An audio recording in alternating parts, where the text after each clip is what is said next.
Britain's fight to repossess the Falkland Islands was the country's biggest and bloodiest military operation since the Second World War. What follows is a pictorial record of that campaign, and it contains scenes that some people will find distressing. But war can also bring out a special kind of comradeship, and there's plenty of that in the story too. Disputes between Britain and Argentina over islands in the South Atlantic go back 150 years at least, to the 1830s, when Britain first decided to settle there. Arguments about sovereignty have been continuous ever since, and at the beginning of April 1982, Argentine forces did what they'd been threatening to do for years. They've got us well and truly pinned down, and they're not trying to attack, so I think they're waiting for the armoured personnel vehicles to come. And then I think maybe they'll have another go. The voice of the governor of the Falklands, talking live from Government House on the island's radio as Argentine troops moved into Port Stanley. It was early in the morning of April the 2nd. Virtually the whole population was listening. How long much longer do you think you can hold out, sir? I don't know. I mean, if they've got 30mm cannon on these armoured personnel carriers, so one or two shots at them and we'd be finished, I'm afraid. Yes, sir. But I'm hopeful that they'll send somebody in to talk. And you'll talk to them, will you, sir? Talk to them, but I'm not walking out. I'm not surrendering to the bloody arches, Patrick, certainly not.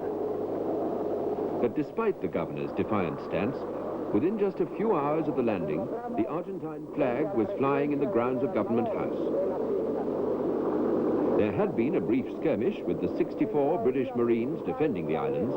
One Argentine armoured personnel carrier was knocked out and several of their men killed. But outnumbered by more than 10 to 1, there was little the Marines could do.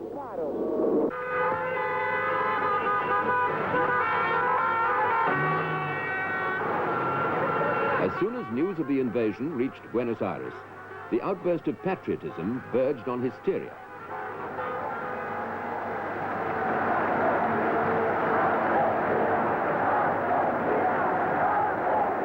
From childhood, every Argentine is taught that Islas Malvinas, as they call the Falklands, belong to them. Taking them over, and 2 days later, South Georgia, was a hugely popular move, guaranteed to keep people's minds off less palatable facts, like Argentina's massive inflation rate, or the widespread political repression.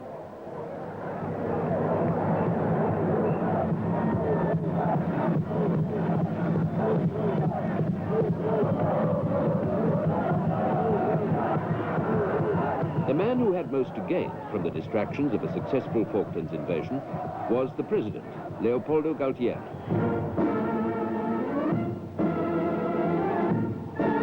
The president's power came from the army. He was also commander-in-chief. And as long as the army was winning, so was he. Supporting the president in the three-man ruling junta was Admiral Anaya, head of the Navy. The third and junior member was Brigadier Lamidoso, head of the Air Force. But in their search for ways of exploiting Argentina's strong sense of national pride, what these three men, and the people who advised them, misjudged so totally, was the reaction there would be to their Falkland adventure in Britain.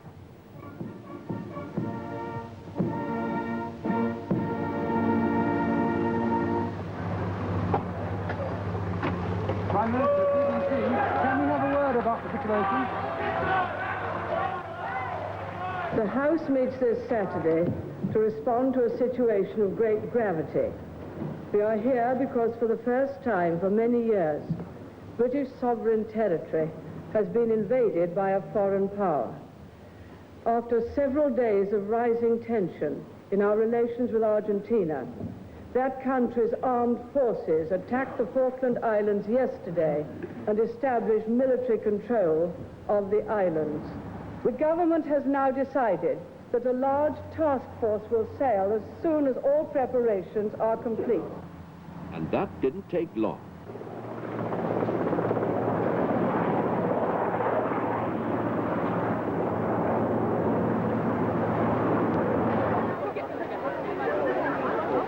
Bloody hell, that's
Hermes, a tough old warrior, followed. But despite her age and craggy appearance, she had the best communications. She would be the flagship of the most powerful fleet Britain had ever put to sea.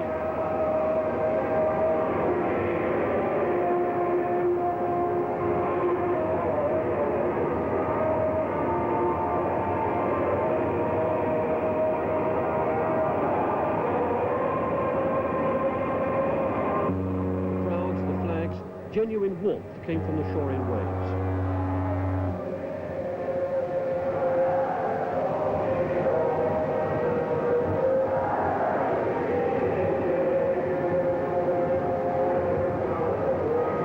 Few had ever seen the like before, and more than one came close to tears.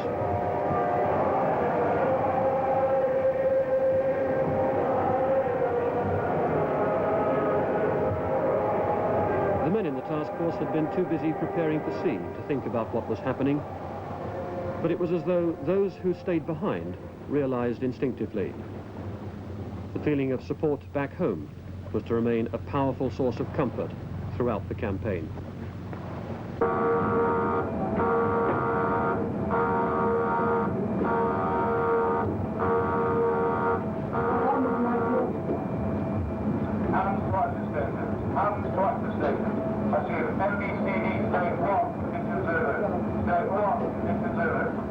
All the way south, what used to be routine drill became steadily more realistic.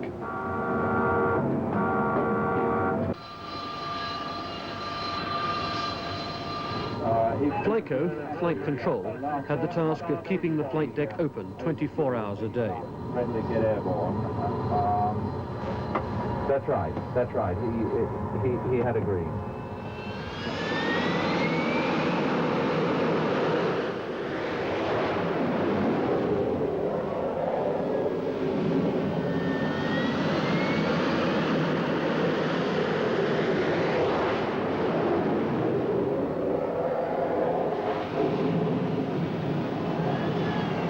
What's the score on the three on deck, their serviceability, these three Sea Harriers? They're all good. So you're telling me that I've got 9 up at the moment. Six airborne, 3 on deck. Okay. That's good. And so the problems of this morning have been rectified now, have they? Of course, the aircraft that's on the roof. Yeah, what about that undercarriage on the first launch? Okay. That's good.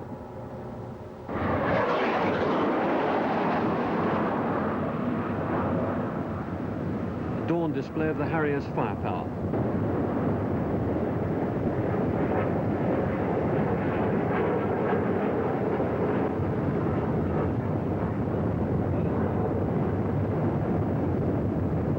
A 1,000-pound bomb, 2 on each Harrier.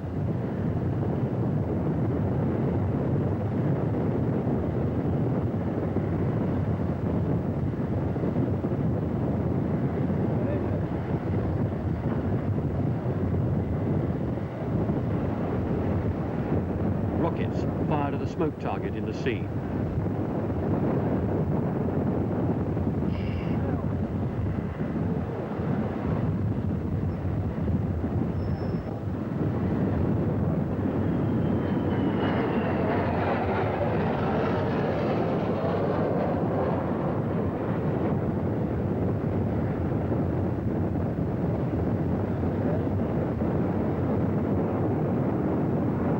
sidewinder, seeking the heat of a flare, just as it would the exhaust of an enemy fighter.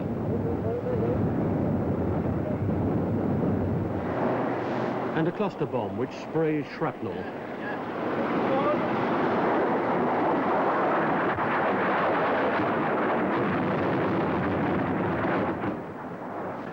Crossing the equator provided a few hours of knockabout humour.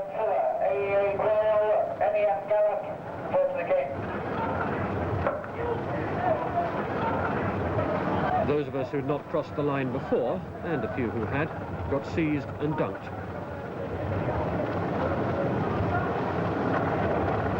But first, we were liberally smeared with flour and water paste.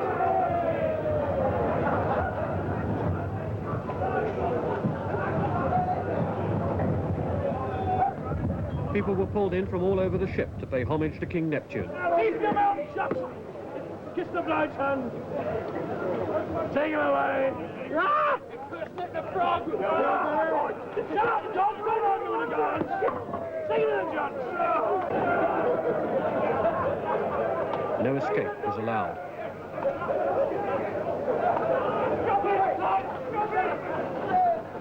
And trying was foolhardy. Take this one over! Beat him up, then! Go, beat him! Take him to the judge! Out, John! Take him to the physician!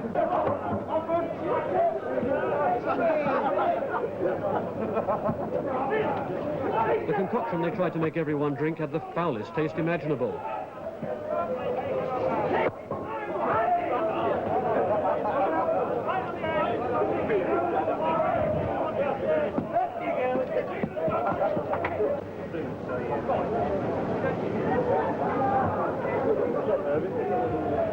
It was all intended to make you remember. On a voyage, no one was likely to forget. By the end of the first fortnight in April, Argentina's hold on the Falklands was complete. A massive airlift had brought in more than 9,000 troops and vast quantities of supplies. Planes flew the 800-mile round trip to the mainland every day, building up the garrison with more and more men and material.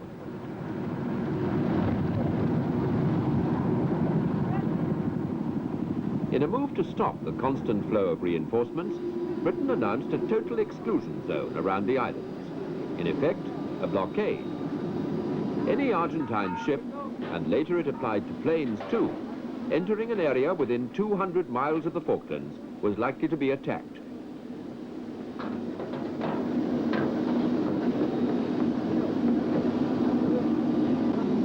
For the Argentines, it meant that restocking their supplies became a hazardous business, though they did manage to get some things through right to the end. The commander of the Argentine troops on the island, also appointed governor, was 52-year-old General Mario Menendez. He had a reputation as a hard-liner, and despite his outward charm, he was a tough soldier who'd made his name fighting rural guerrillas in the remote Argentine outback. Across the ocean, Ascension Island was being converted into the advanced British base from which the invasion would be launched. The task force had split in two. While the warships headed south to enforce the British blockade, the troop ships waited until they were needed. Stores from Britain were decanted through the American airbase.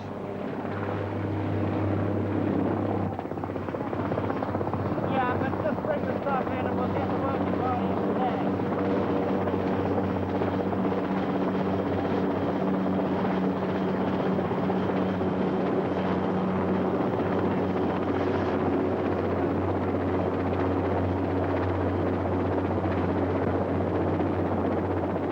Chance to redistribute the units and their equipment to allow for the most efficient disembarkation when the moment for invasion arrived. It also gave the troops a chance to train and relax and become less jaded with shipboard life.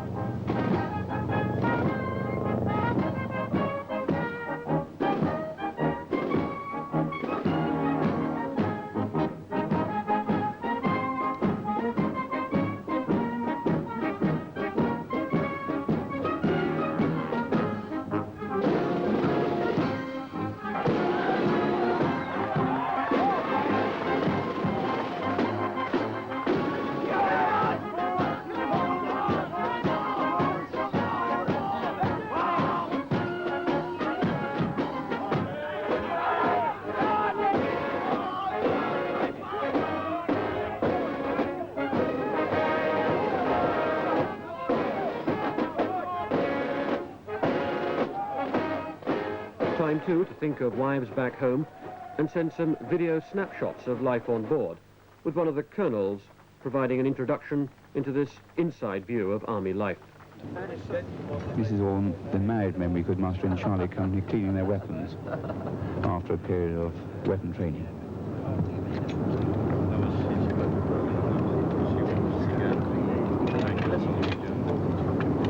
I agree entirely. He's bashful. I think you'll agree that all of us look pretty cheerful, in spite of the fact that we're away from all you girls at home. It's difficult, I know, for you not to worry about it, but I can assure you there is no need to at all. We are well able to look after ourselves, and the newspapers generally tend to exaggerate and dramatize. Listen to the news, both on the radio and television. That will give you a very accurate picture of what is happening. But don't believe half of what you read in the newspapers. This press briefing is to give you a factual military briefing of the events yesterday leading to the... Mr. Ian MacDonald, as the Ministry of Defence spokesman, became something of a national figure through his Whitehall press conferences. But away from the MOD, there was much criticism of the lack of detail and pictures from the front. A good example was the recapture of South Georgia.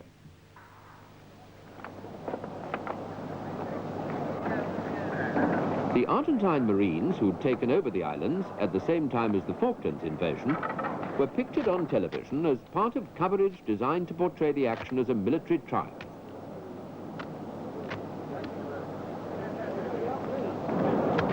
Pictures showing how the British recaptured South Georgia were virtually non-existent, despite the fact that the operation was a copybook exercise with minimum casualties. A small flotilla of ships was detached from the task force as a base for the action.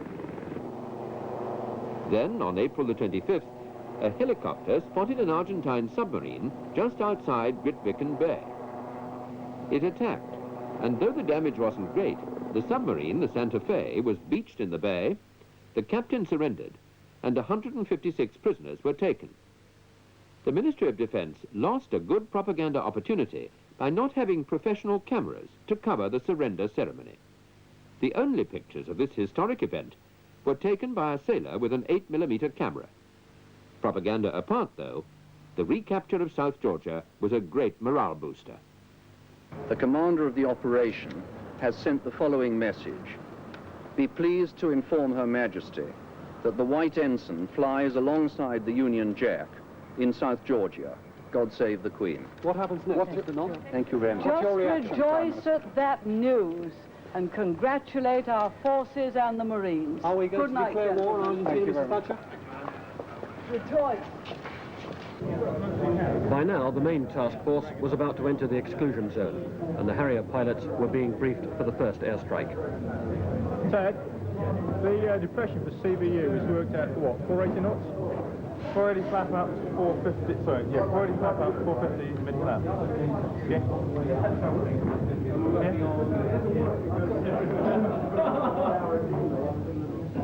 It was to be an attack coordinated with a Vulcan bomber flying 3,500 miles from Ascension Island. The Harriers would follow it in after daybreak, and with the defences alert, they were told that 3 of them could expect to be shot down.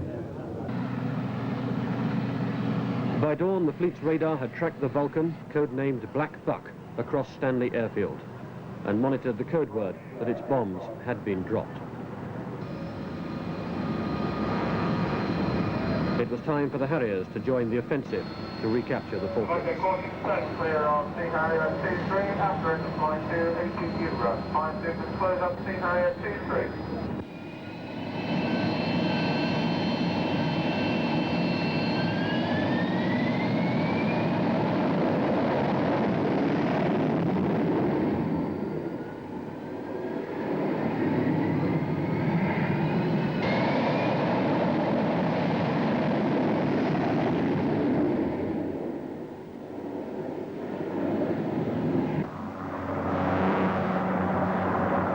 Every plane in the task force joined the raid, 12 from Hermes, 8 more from Invincible, 20 in all.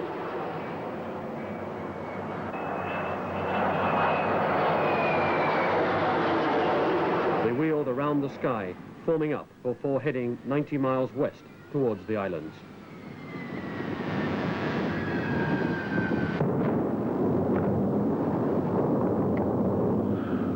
8:23 de la mañana se repite el ataque contra Puerto Argentino con mucha mayor intensidad. Antes habían sido 2 aviones que habían bombardeado el aeropuerto con escasa suerte. Ahora el tiroteo es mucho más intenso y se ve que además otro de los blancos es el mercante argentino que está... From Port Stanley across the bay, an Argentine camera team watched the bombs falling and the fierce anti-aircraft fire. Contestan nuestras baterías antiaéreas y se ve el refulgir de sus disparos en el aire. The Harriers came in low around the mountains to strike at the headland on which the airfield was built. Un ruido que ahora se hace más intenso.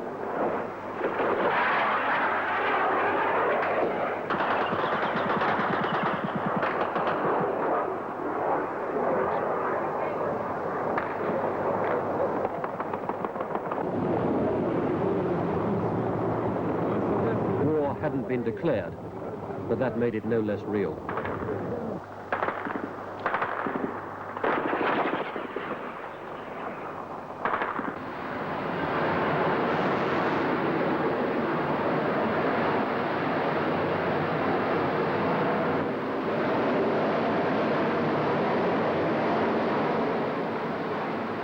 Out at sea, it was a tense 40 minutes before the planes returned, with everybody watching, counting, wondering if they'd all make it back safely.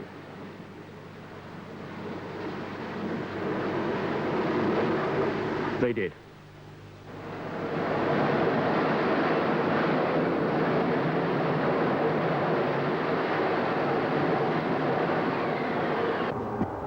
Reconnaissance photos of the airfield showed that the Vulcan had laid a trail of bombs and got one on the runway.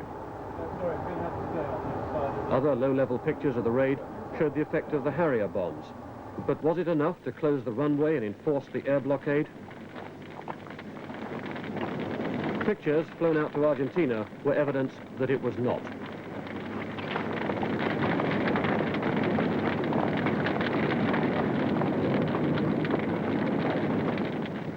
There was substantial damage, but enough of the runway was intact for transport planes to keep on flying.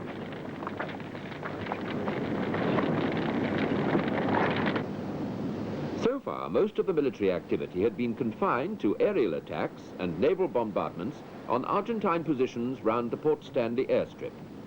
But on the night of May the 2nd, an action took place that fundamentally changed the course of the conflict, put it on quite a different level.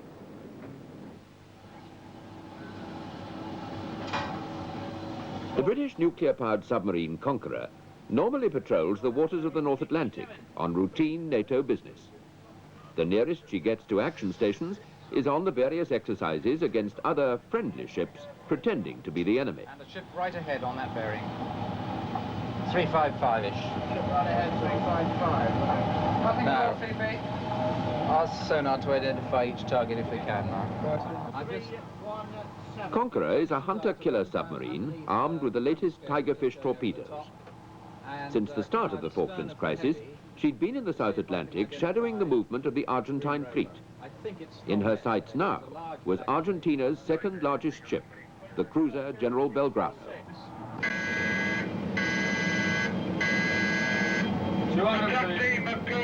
The ship was 59 miles outside the exclusion zone. One of Conqueror's torpedoes hit her amidships, and in less than an hour, she'd sunk. As the 1,000-strong crew took to the lifeboats, the 2 escorting destroyers fled. 382 men were lost. In Buenos Aires, reaction to the sinking of the Belgrano was stunned disbelief, and a final realization that Britain really did mean business. Mr. Pym told the UN Secretary-General, Senor Perez de Cuellar, that Britain wouldn't compromise until Argentina withdrew her forces. Far from doing that, though, her Air Force was preparing a devastating blow. On the 9 o'clock news on May the 4th, the reality of the war was brought into millions of homes by defense spokesman Ian MacDonald. In the course of its duties within the total exclusion zone around the Falkland Islands, HMS Sheffield a Type 42 destroyer was attacked and hit late this afternoon by an Argentine missile. It is feared that there have been a number of casualties, but we have no details of them yet.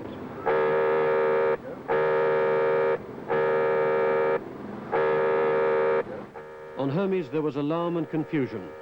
The attacking aircraft had been totally undetected until it struck. The ship swung away from the attack, and there was the crash of chaff charges being fired, throwing radar deflectors into the air to confuse incoming missiles.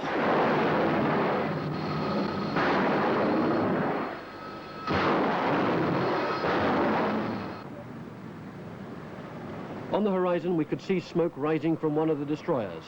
It had been hit, but how badly? The answer was brought by one of Sheffield's officers. His ship was aflame and disabled. All power, all communication, all ability to fight the flames had been lost. They needed firefighting assistance urgently. Casualties were heavy.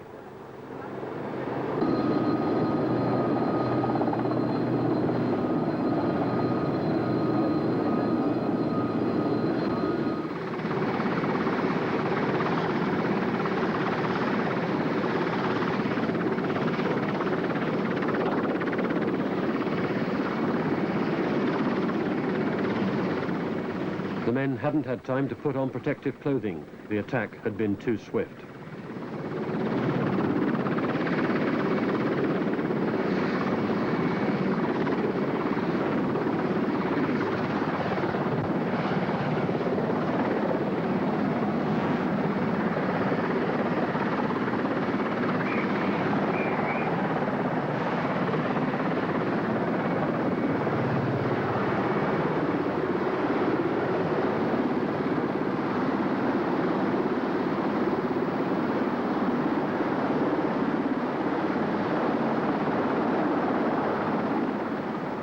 Twenty men had died, all within minutes of the Exocet striking and filling the ship with pungent smoke.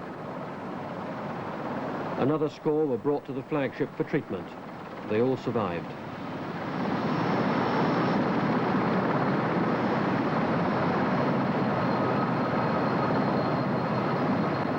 The rest of the crew of Sheffield stayed on board, helping with the firefighting.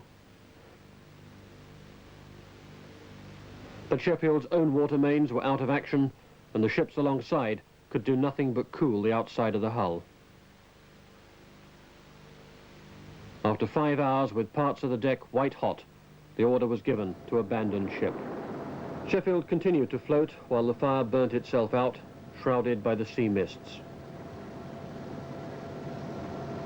The Navy wanted a safer, not just for pride, not just for the equipment aboard, but for the lessons they could learn about the vulnerability of ships to a modern missile. All this damage had been done by just one Exocet.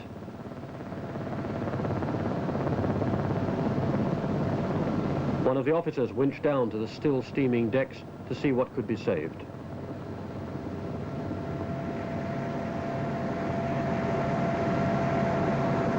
Sheffield was taken in tow, but the hull was too close to the waterline. When the sea came up, she sank, taking the bodies of the dead with her.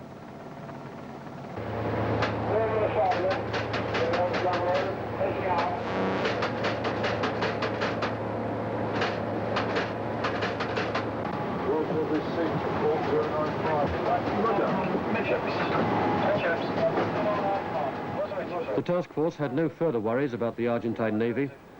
After the sinking of the Belgrano, the Argentine fleet stayed in or near port, neutralized by Britain's nuclear submarines. Roger, just turning at the moment, can you hang on? The threat remained from the air. The drifting fog banks offered little protection from radar-guided missiles, but made it hazardous for the Harriers. If they took off in this mist, their radars weren't good enough to be sure of finding the carriers again. And the risks of flying turned out to be very real. The weather has again today been the dominant feature. Large, dense fog banks, solid from the surface up to about 3,000 feet, have been making life particularly dangerous for low-level flying operations. Sadly, we've learned that 2 sea harriers from HMS Invincible were lost during a low-level search about 80 miles west of us this morning.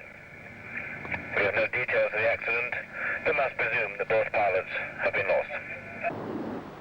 While the task force was struggling with the bad weather in the war zone near the Falklands, at Southampton, the largest luxury liner in the world, the QE2, had been requisitioned and turned into a troop ship.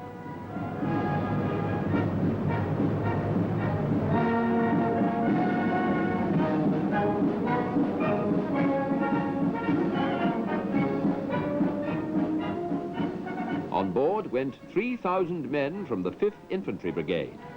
The 1st Battalion, the Welsh Guards, and the 2nd Battalion, the Scots Guards, were followed by men from the Gurkha Rifles.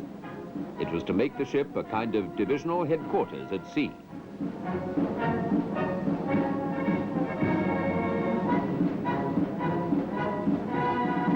Departure scenes at Southampton were now becoming almost a ritual. In the previous few weeks, thousands of men had gone on board a variety of ships. None, of course, as grand as this.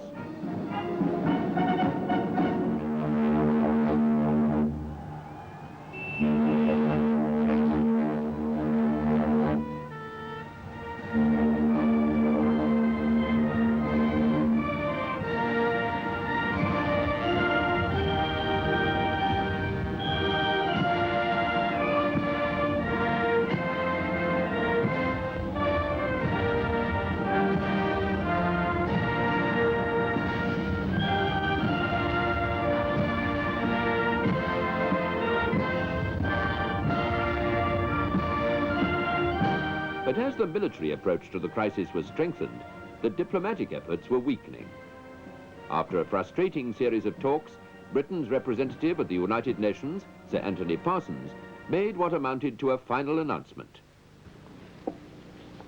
I also made clear to the Secretary-General, as I had made clear throughout the negotiations, and as I have equally made plain to all members of the Council in informal consultations, that although my government's mind would never be closed to any avenue which promised to bring about a peaceful solution to the present crisis, we could not, in the meantime, allow ourselves to be in any way inhibited from carrying out military action in accordance with our inherent right of self-defense under Article 51 of the United Nations Charter. In effect, Sir Anthony was saying that the time for talking was over. The fighting would begin forthwith, unless Argentina started to withdraw her troops. There was absolutely no sign of that. The evidence, in fact, pointed quite the other way.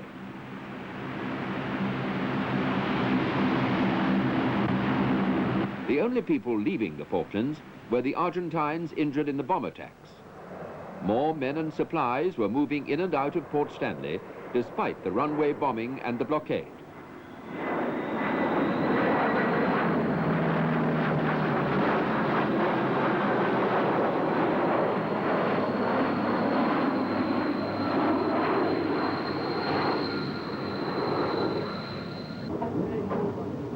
Friday, May the 21st. The Marines on Canberra rest, their kit packed, ready for their task to retake the Falklands. The government had left the decision on exactly when and how it would be done to the task force commander, Rear Admiral Woodward. His troops, some of the fittest and best trained in the world, were now just hours away from the landing. The overall battle plan was simple. Split up the Argentine forces, encircle the main garrison at Port Stanley, and with an air, sea and land blockade, force it into a bloodless surrender.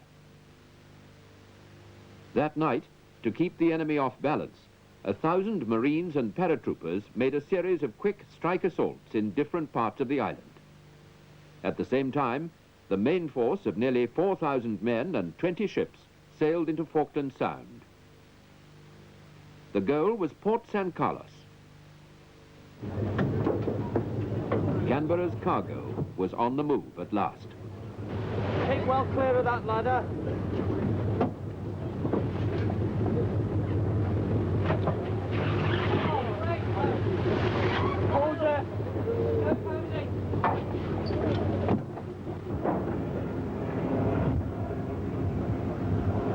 landing was the moment of greatest risk. If there were defending troops on the ground, getting ashore would be a bloody business. And for the hours or days it took to get the Commander Brigade established, the ships were immobile, vulnerable to air attack.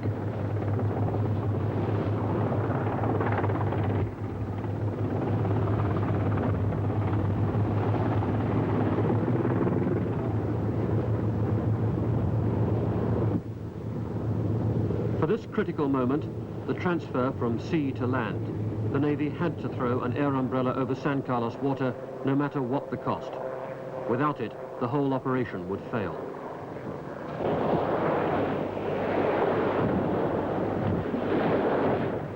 There'd been an elaborate attempt to confuse the Argentinians about what was going on.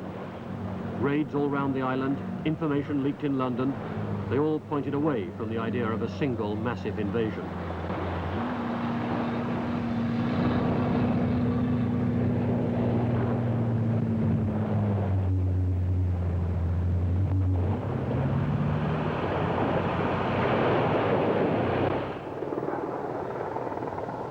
For an hour after dawn that Friday morning, there was peace and tranquility. The men got ashore unopposed and began digging in. It looked as though the plan was succeeding.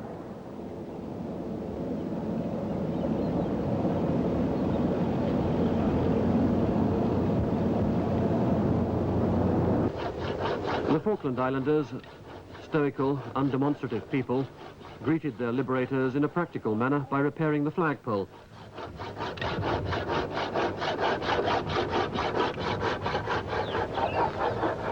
And a little self-consciously, a Union Jack was raised.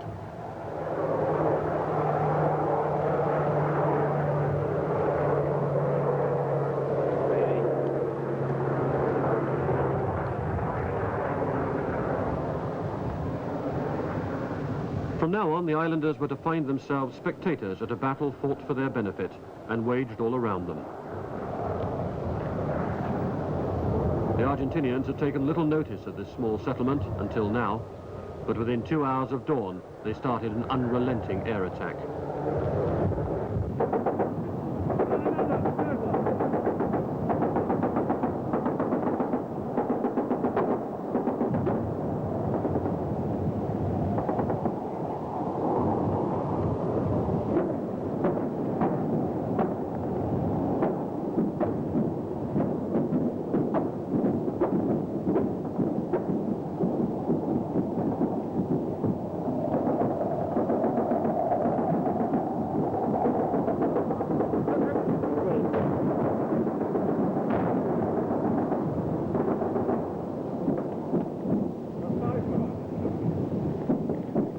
Canberra, large, white and obvious, made an inviting target.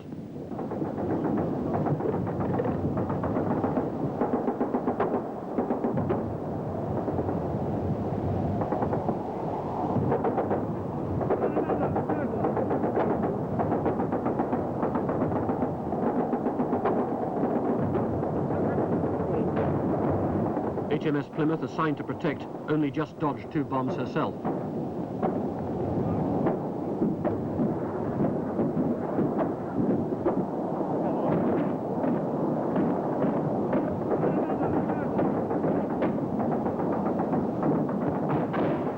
But by attacking the warships, the Argentinians gave the supply ships time to unload and get the beachhead established. The first items ashore were the Rapier anti-aircraft missiles. By the end of the first day, they'd been set up, but they weren't yet effective. Delicate, precision equipment, it took time to settle and stabilize.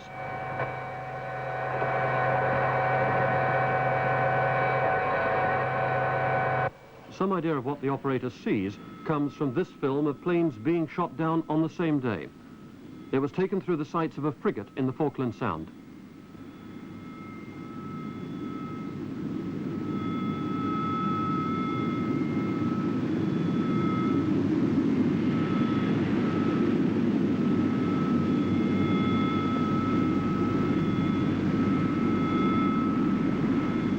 The attacks come at terrifying speed. It needs slow motion to be sure what's happening.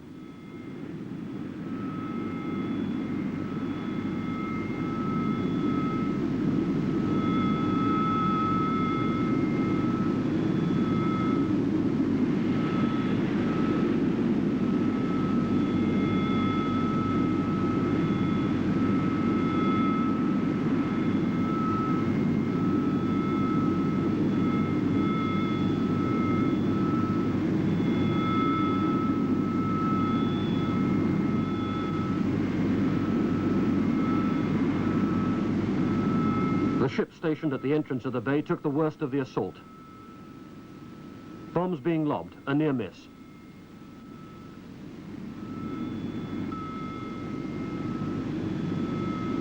HMS Ardent was hit. She sank. 22 men died.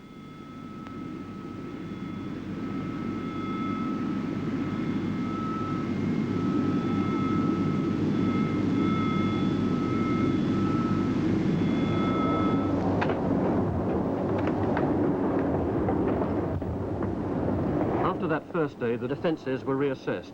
Machine guns were strapped along the ship's sides. Even jets, when they dived below the missiles, put themselves within range.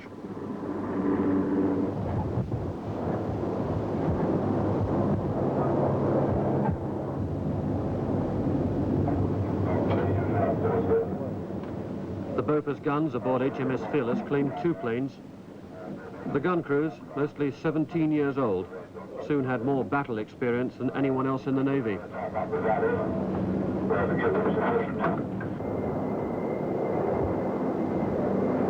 In the next major attack on the Sunday, HMS Antelope was struck.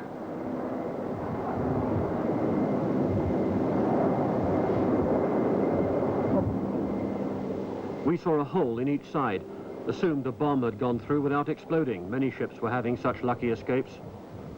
Then we realized the holes didn't match. There were 2 unexploded bombs on board. There. Yeah.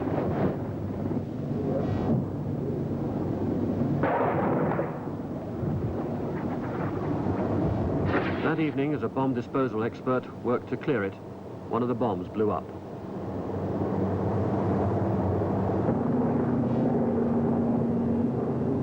Helicopters probed the darkness for men in the water or on the deck.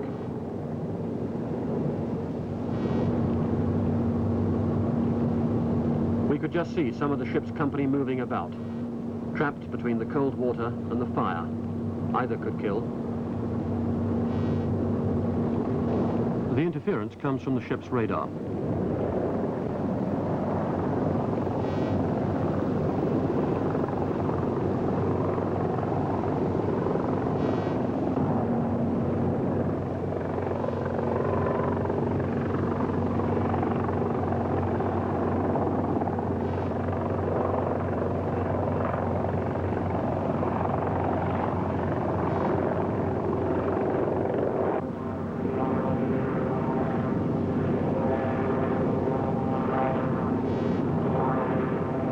Then the fire took hold, and the ship started to blow itself up.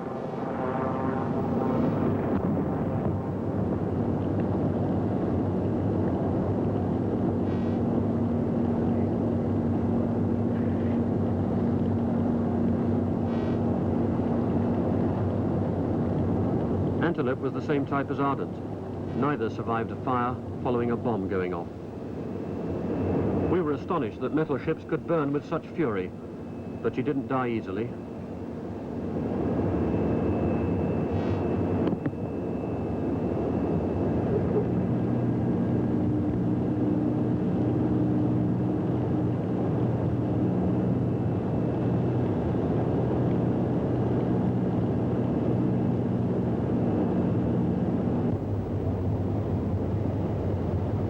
At dawn, she was still smoldering, but mangled beyond salvation.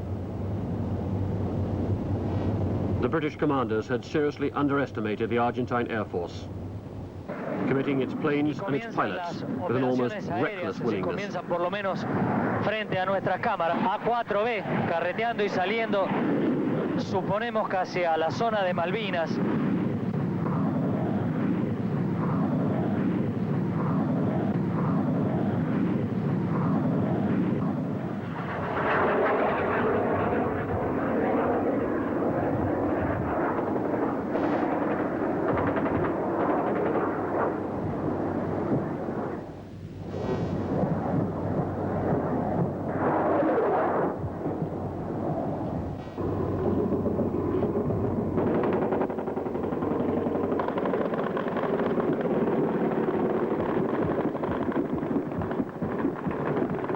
In San Carlos Bay, the helicopters ducked into the hillsides, using their colour as camouflage.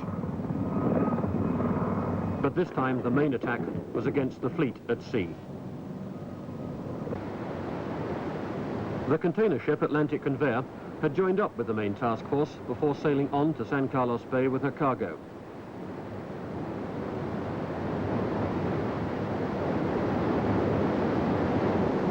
Exocets launched against the carriers destroyed her instead.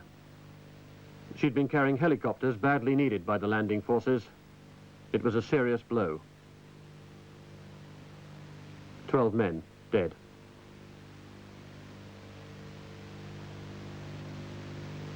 The same day, HMS Coventry, sister ship to the Sheffield, was bombed and sank within an hour. 19 dead. But the Argentine pilots were taking heavy losses.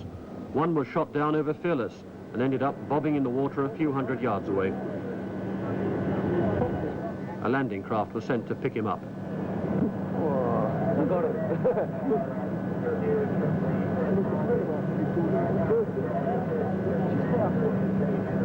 I got him just breaking off.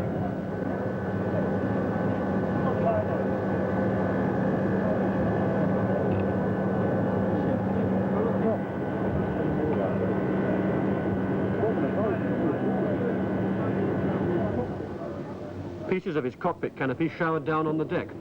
The young gunners had their first trophy.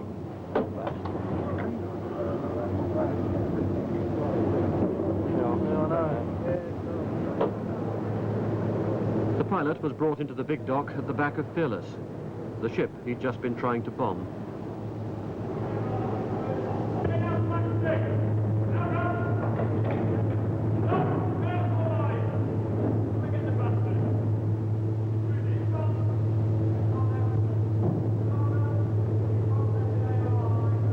As the medical orderlies moved in, he stopped being an enemy everyone had been trying to kill, became instead a man in pain, needing urgent treatment.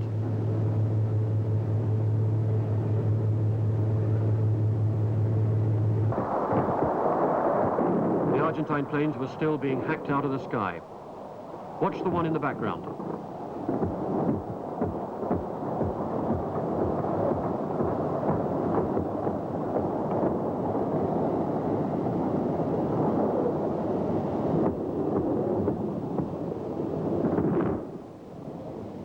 One day it was our turn to be caught in a helicopter during an air raid.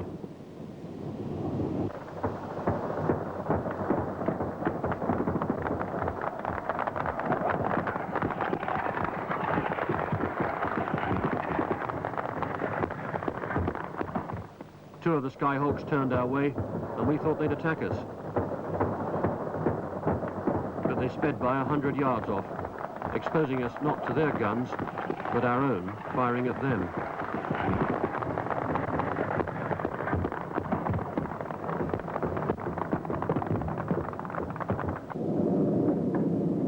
Dawn stand to for the British troops from the task force, now well established at their beachhead on the Falklands. So far, apart from the repeated air attacks, opposition from Argentine troops had been slight. Just one or two isolated groups who'd quickly surrendered or fled. On East Falkland, the settlements at Douglas and Teal Inlet to the north were soon under British control. If Goose Green and Darwin to the south could also be secured, then the way to Port Stanley would be clear. To counter the plan, General Menendez ordered reinforcements to the garrison at Goose Green, bringing his strength there to 1,400 men. The British commander, General Moore, decided to attack. Argentine losses were heavy. Hundreds of men were killed, wounded, or taken prisoner. Right. This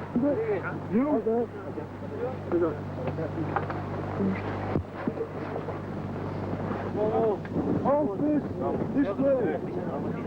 Vamos.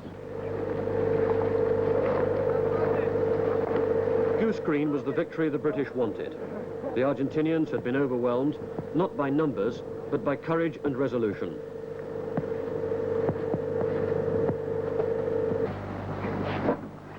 The British troops had, with a single action, established a reputation for winning.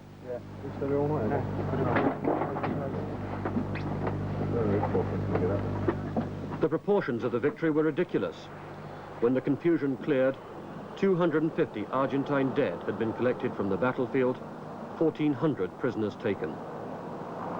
They'd been defeated by a single battalion, 600 strong, whose casualties were 17 dead, 31 wounded. It was a battle which would never have taken place if the true odds had been known. After the fighting, the surrender negotiations went on through the night.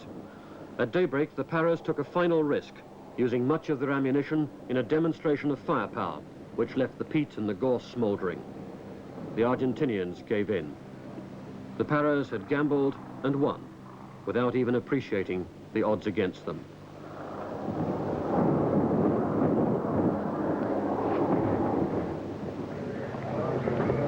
The field hospital back at the beachhead received the wounded. Set up in an abandoned refrigeration plant, dirty and ramshackle, it was no place to be operating.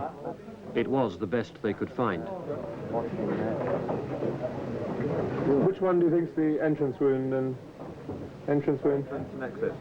Has he broken his femur? No. He's lucky then. As these high-velocity missiles go through limbs, they create a lot of dead muscle, which has to be excised, because otherwise it just festers and goes gangrenous and can cause all sorts of problems. Here's another Argentinian casualty with what looks like a shrapnel wound of the leg. I think he's basically very lucky. He's lucky? Yes, because from what we've seen of the Argentine medical facilities, the treatment that some of our wounded casualties have had, enemy casualties, the treatment has been inadequate, to say the least. Instead of removing dead muscle, they've simply closed wounds with metal clips, and this is a recipe for disaster, as any surgeon will tell you. And as you can see, the conditions are somewhat arduous. The light is limited. We've only got a small 6-kilowatt generator outside, and fuel for that is in short supply, and the floors are not of a standard that you would expect to see even in the grounds of a hospital back home. They're very grubby, but we're dealing with fit young men who've got good resistance to infection, and they simply need this surgery to help them survive later.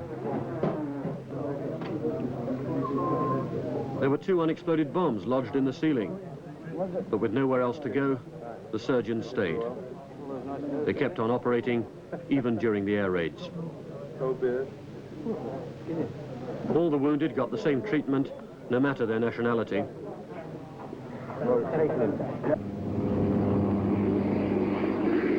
The other big problem was what to do with 1,400 unexpected prisoners. Once they'd laid down their arms, they had to be fed and housed and guarded. The British, short of men, tents and rations, were hard put to provide any of it.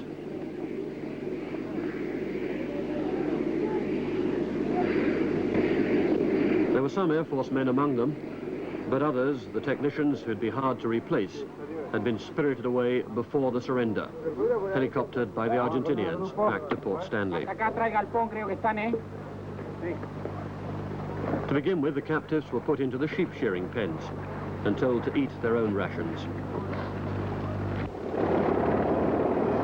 Then, as helicopters became available, they were taken back to be loaded aboard ships, which would carry them home.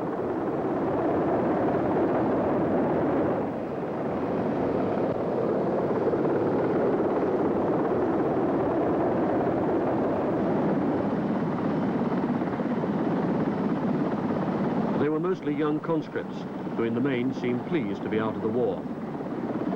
They'd had, it seemed, a raw deal from their officers. They'd been left very much to fend for themselves. They'd been begging or stealing food from the islanders, even though there'd been plenty available from their stores.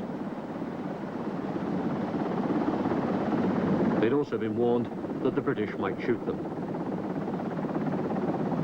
They were handed over to the military police, who took charge of them. Their apprehension was obvious.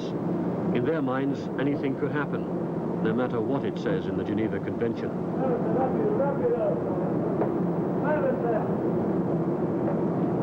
but they were treated precisely as the convention dictates.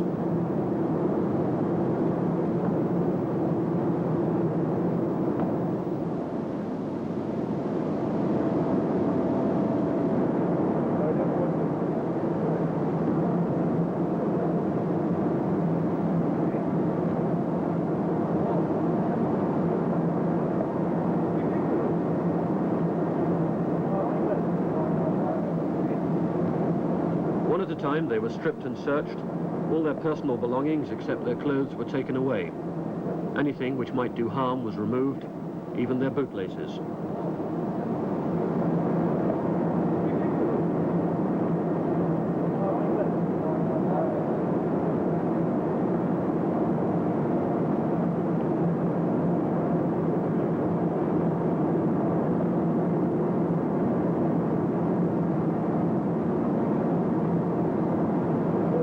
Everything was catalogued, and they signed the list. The bags of their belongings would be returned when they were repatriated.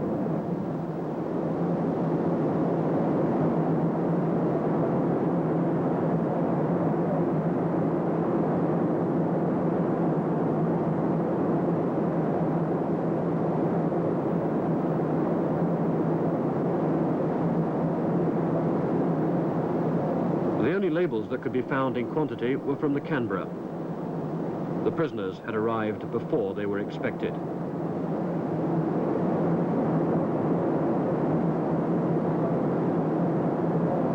It was the proper procedure, but demoralizing, dehumanizing.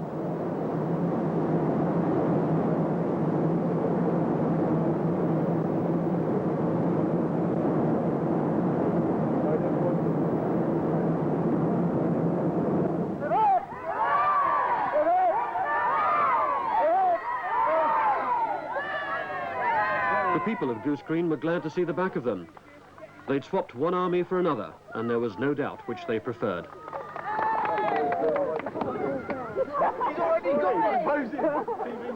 Every soldier was a celebrity. Yeah.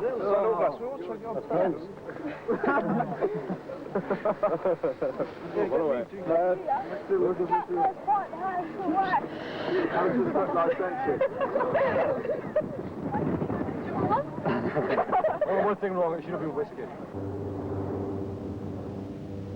The surrender ceremony had taken place on the recreation ground. There'd been a speech and the singing of the national anthem, greeted with little enthusiasm by the conscripts. There seemed little identity of purpose between them and their officers.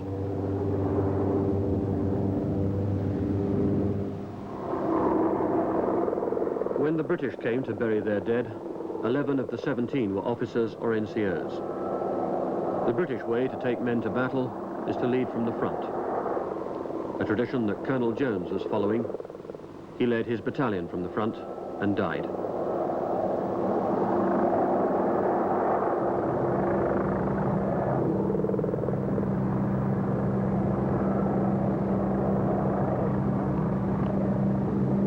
There's talk that the colonel may be awarded a posthumous VC for his gallantry in a military action on which the official verdict from London was of unstinting praise.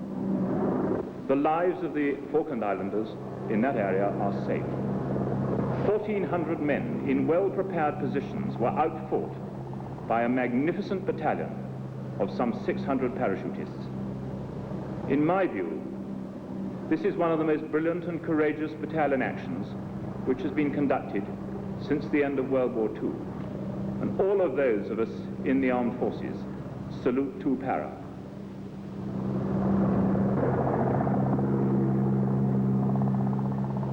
The graves were on a small hillock overlooking San Carlos Bay, a quiet spot set aside well before anybody had died.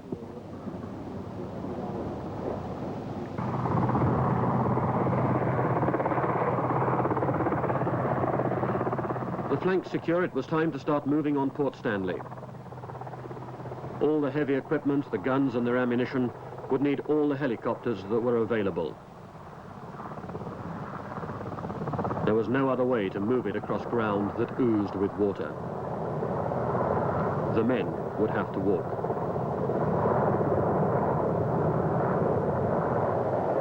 The climate was a crippling combination of cold and damp, something that would test their survival training to the limit.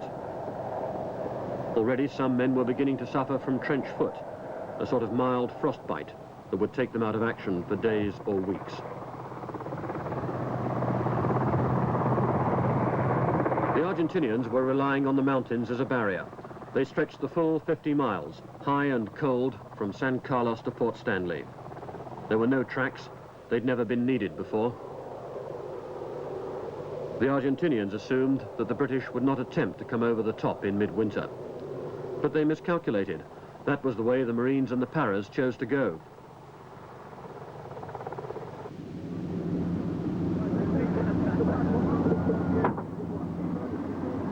Their packs weighed 50 to 60 pounds each.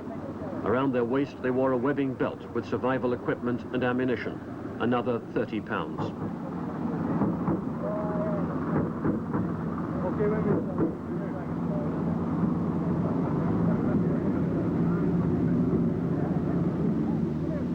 It took a fit man to carry that load.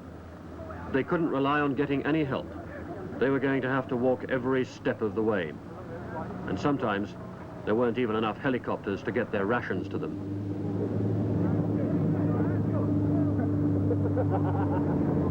So at the end of the day, the campaign was to depend on one thing above all else: the ability of the Marines and the Paras to walk to the battle and still be tough enough to fight it.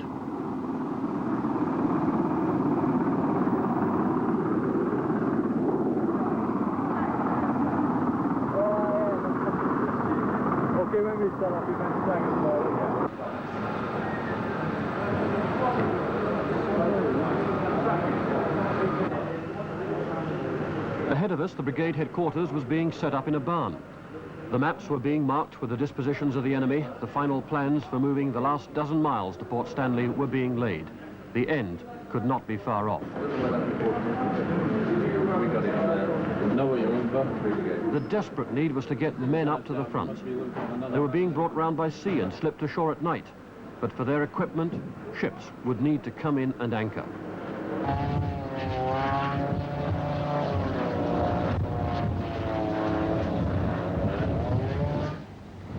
The engineers were already repairing the bridge between Fitzroy and Bluff Cove.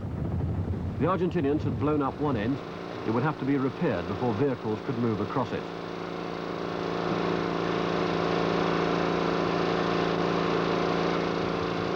But the retreating troops had only had time to destroy one pair of supports, and the work was well advanced. Even the mines left in the rubble hadn't slowed things up.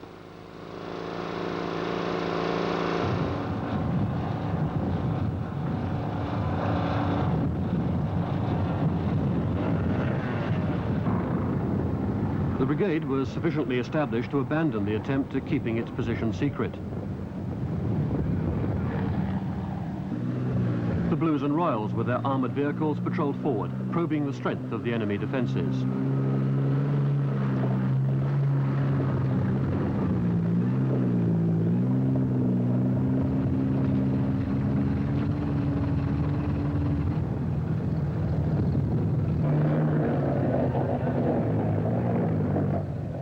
Two support ships had arrived and started by unloading anti-aircraft defences. But luck went against them. The mountain mists, which had obscured the Argentine observation posts, cleared that day. And the Argentine Air Force, dormant for nearly 10 days, struck a final blow.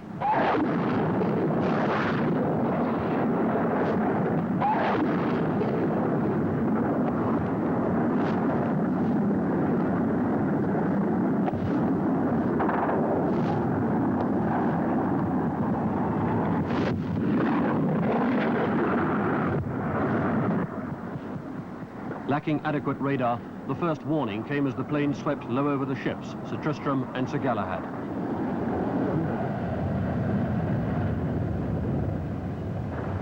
The anti-aircraft missiles were not yet effective. Both ships were hit. Sir Galahad was immediately in flames.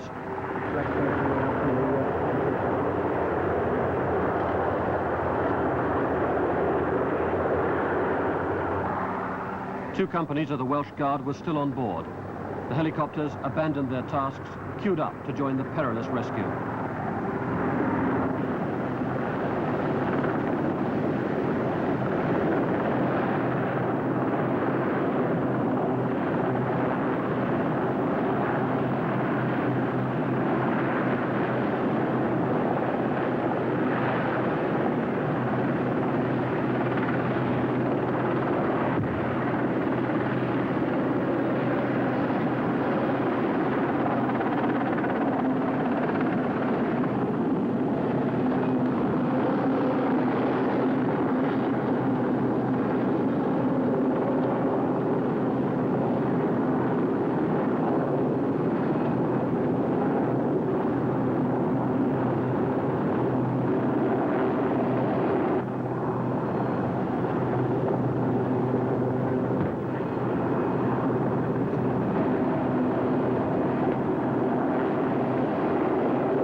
It was the most horrifying moment of the whole war, made worse by our helplessness.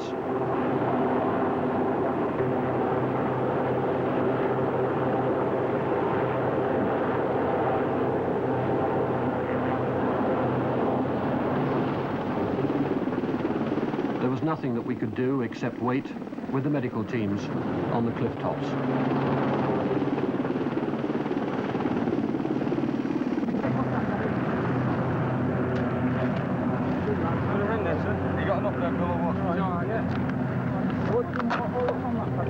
Got one. Okay, thin out. I don't want too many people around here. Got the stretcher.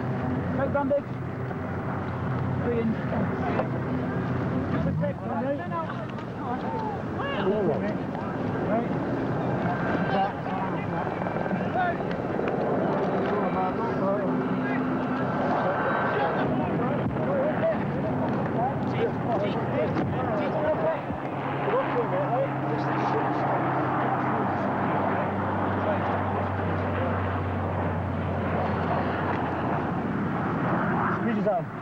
Right, set this up. Yeah? Set this up. Right into there, right? Push it through home. Eh? What is it? Sold. It's sold. Oh, what about this one? Swap up his house. You want this one right now? No, just cold. It's quick, get this one. Squeeze his arm. Let's do that, hang on one.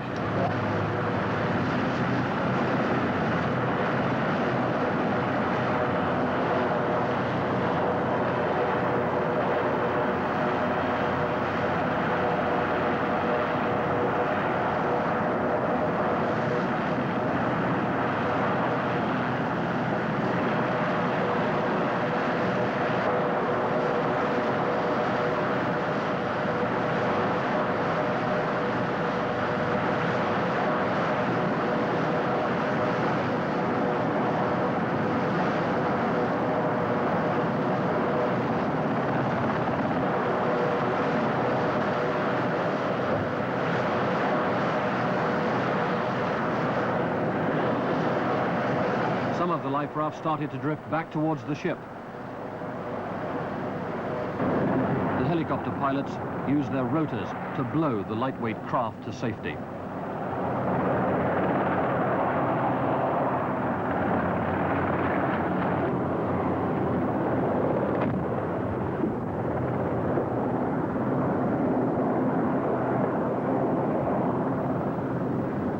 Every boat and landing craft went out to help. The unanswered question was why hadn't they been used 5 hours earlier to get the men off as soon as they'd arrived. A Apart from the 400 soldiers, each ship had a crew of 68, many of them Chinese.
Bring him in.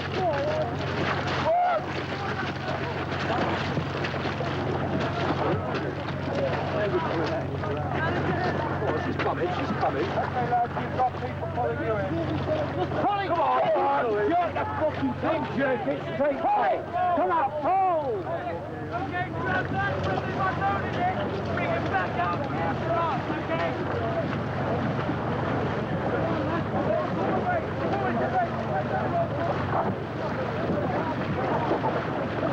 Next time I want to paddle, I'm going to Blackpool.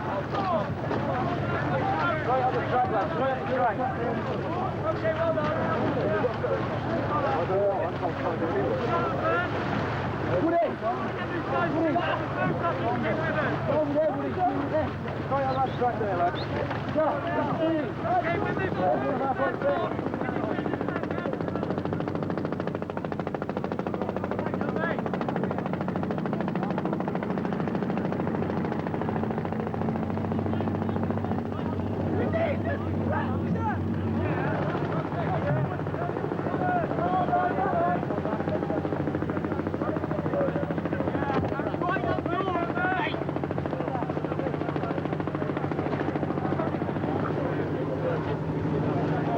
We're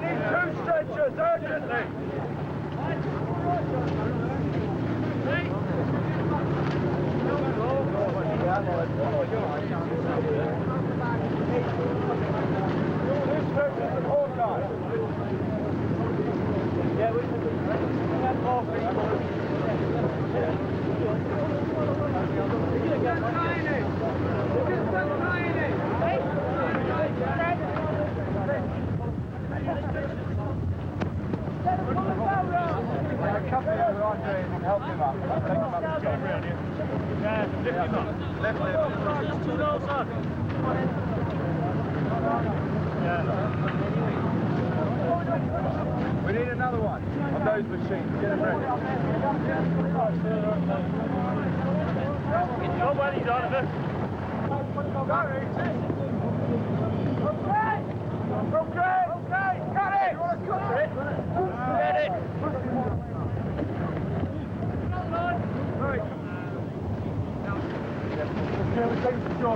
Just sit on a flat ground, Jeff.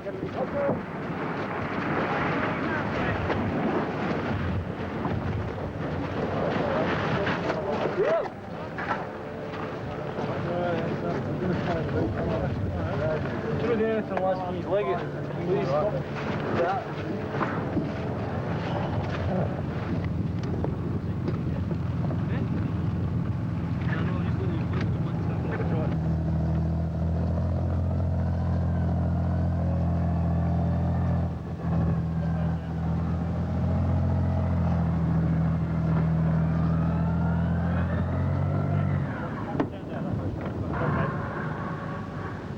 50 men died, 57 were injured. It was the worst reverse of the war. And it slowed the final assault at a moment when the British were running out of time and resources.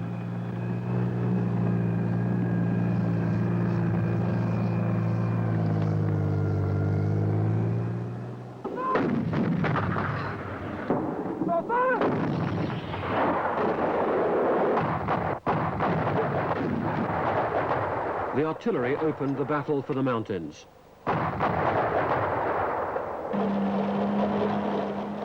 armoured vehicles were to be a distraction. While they rolled along the flat ground on the flanks, the main advance went across the top.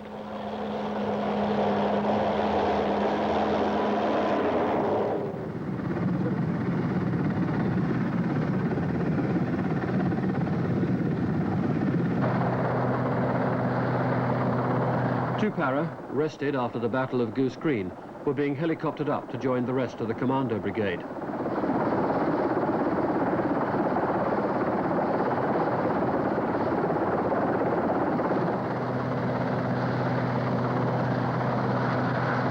Blooded by one battle, they were no less apprehensive about the next.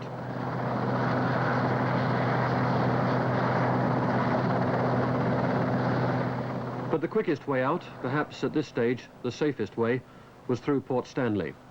You're going back after a few days off. Are you glad to be going back? Yeah, I think so. I've got to get the job done. Got to get it done fast. So the only way to do it is get in there. Do you have any feelings of apprehension, though? Oh, yes, definitely. Well, shadow of a doubt. It's just waiting around is the worst part. We're all just waiting to go. So we just want to get there and get over and done with. You had one big battle already at Goose Green. You learned any lessons from that? Learned a lot of lessons. What sort of things? Well, fighting through. Just keep on going. There's no stop, no turning back. Just straight through. Never been taught to turn back. Everything's just straight through. Just keep on fighting. By Friday night, the units were in position. D-Day would be Saturday, HR, midnight 01. The Army's alphabet demands that all advances start on HR on D-Day. The last intelligence briefings warned it would be no walkover. Instead of there being two separate brigades, 3 brigades being reinforced, with 1 Welsh Guards and 2 para. 1 WG will be in support of us, 2 para in support of 4th Line. The timings, the exact timings are that this will start rolling at about 1 and this will start rolling about 3. Just on broad timings. The RAF missed the fucking runway. Some nice bombs all around it, but there are 13 aircraft, some of which are definitely Puckera, parked on the aprons around Stanley Airfield. There's also another report in that they have managed to reinforce themselves with helicopters from the mainland. And they've now got the capability to lift 2 companies for reinforcements. We know how they're going to reinforce themselves because on the slopes of Mount Kent, feature at the back, they left a tented area which contained their op orders for the defence of this area. Right? And they are prepared to lose 50% of their supporting troops. Right, their quick reaction force. So they're going to take this quite seriously.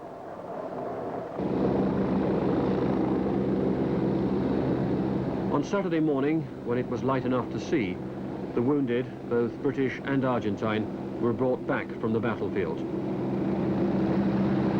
The worst casualties were suffered by the Parachute Regiment's 3rd Battalion, 3 para. They'd cleared Mount Longdon against considerable opposition. They lost 23 men killed, another 47 wounded, the heaviest toll of any single action. Many of the injuries were caused by mines which had been scattered from helicopters in the path of the British advance. There'd also been highly accurate fire from Argentine snipers, well equipped with night sights that let them pin down the British troops in the dark. The strength of the resistance meant General Moore's plan was falling behind schedule.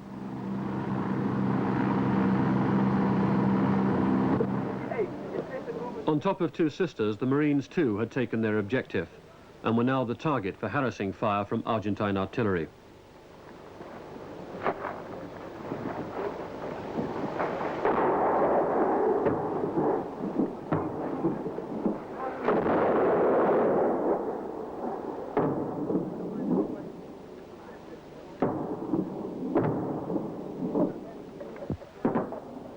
They should have been moving on. Instead, men coming close to the edge of their endurance had to spend another day, another night in the open, and the temperature was dropping.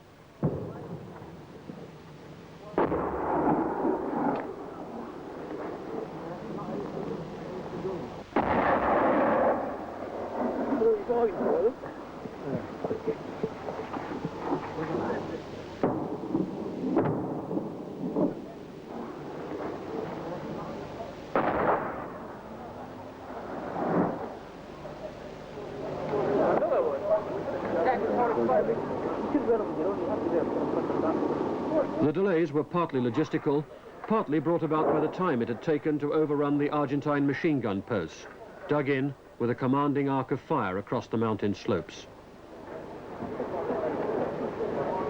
Last night, we came up as a company to take this position here. They'd removed themselves from where we initially had contact. Was that machine gun? That was a machine gun, yes. They weren't there. The first troop took that, and as we came up about 200 meters, we came under fire from up here and also further down as well. And then we simply came up as a company. Two troop came up here and took the SF positions, the machine gun positions, which were up here. We reckon there was about a company, but as we came up to them, they ran out, they bugged out. What kind of weapons did they have? Is it just machine guns? GPMGs, the same machine guns that we use. Yeah. And FNs. You were under fire on the way up, were you? Oh, yes. Yes. Yeah. What kind of fight did they put up? Initially, heavy fire. And then it appeared that as we put down our fire, and we were using the 66 anti-tank weapon, they began to move back from there. It appeared that they left sort of die-hard chaps up here. And as we got closer to them, they also ran away. So in fact, we found no one up here at all. By the time we got here, they'd all gone. Just about 5 miles away, back in Port Stanley, Argentine troops at their headquarters in what was once the main school were still comparatively unperturbed by the British advance. They'd had plenty of time to build up their defences round Stanley, and although it was plain by now that the ordinary conscripts hadn't much heart for the fight, it was freely acknowledged by the British that the men manning the machine gun positions, and there were many, were extremely skillful. They were the ones who stayed on when the rest had fled.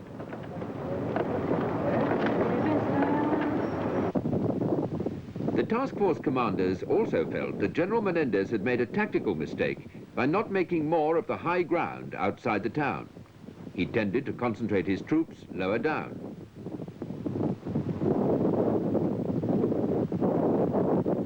His artillery positions were skillfully placed, and the spotters guided the fire accurately. But the general consensus was that there wasn't enough of it to stop the kind of advance the British troops were engaged in, hazardous though it was.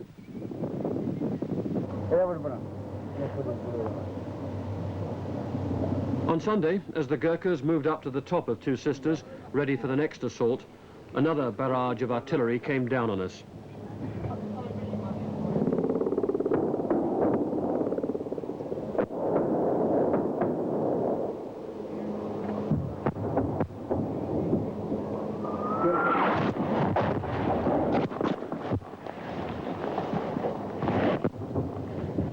But with the high ground in British hands, the Argentine artillery had no spotters. They had to fire randomly, groping for our positions. A tense afternoon, but less deadly than the return fire.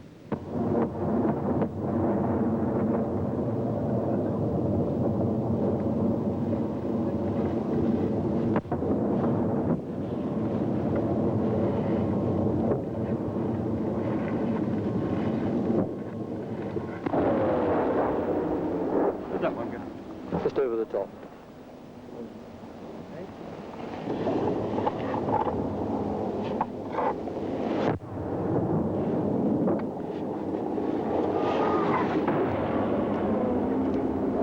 You can't hear these things coming, of course. That's an attempt at... That is it.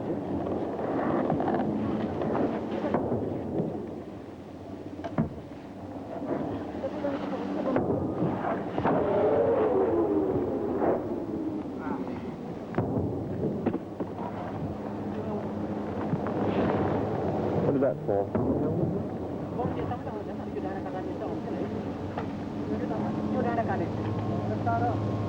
From the mountaintop, the forward air observer was directing the Harriers in bombing runs against the Argentine defenders. Stand by, 512, go ahead. Roger, a bit plus of where we were aiming. His position, peering over the top of the mountain, gave us our first view of Port Stanley. Hey, bomb's gone. There's the bomb. Got it? Okay, switch on. As he talked to the pilots, he guided them in with a laser indicator, which can place the bombs precisely on target. Where was that? Robert Duff, we didn't see the bomb. It may have gone... yes, got it. Just a little bit over from where I was aiming. An absolute beauty, I would say. Probably where there is a defensive... What was it, 1,000 pounder? Yeah. Roger, I have my number 2 with other weapons if you'd like them to deliver on a... Spot on here. Stand by. Roger, I will do that. Is it right on? Roger, I can now confirm that the bomb actually landed on the mark. Over.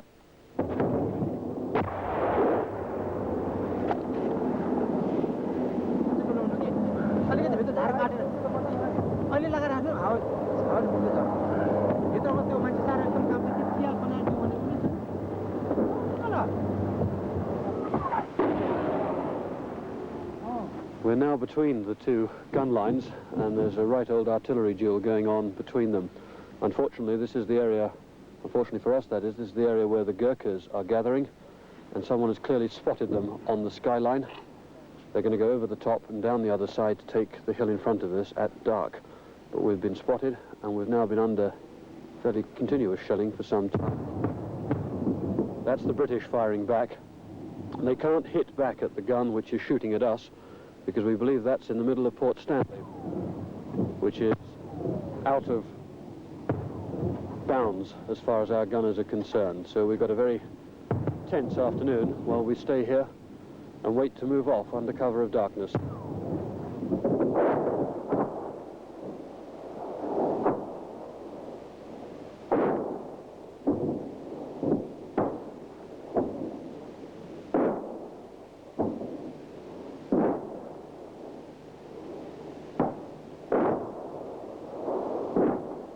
The battle made an eerie sight.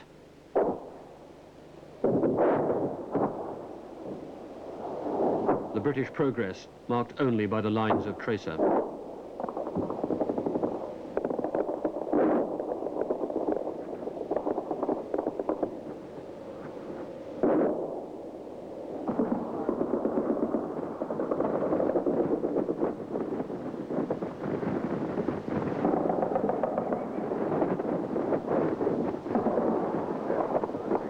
Again, the resistance was tougher, the battle longer than expected.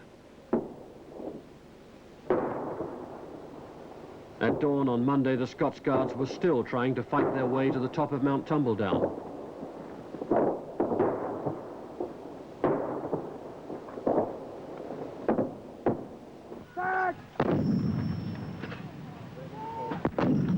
Load correct. Very 1368 now. 1368 now. Set. Ready.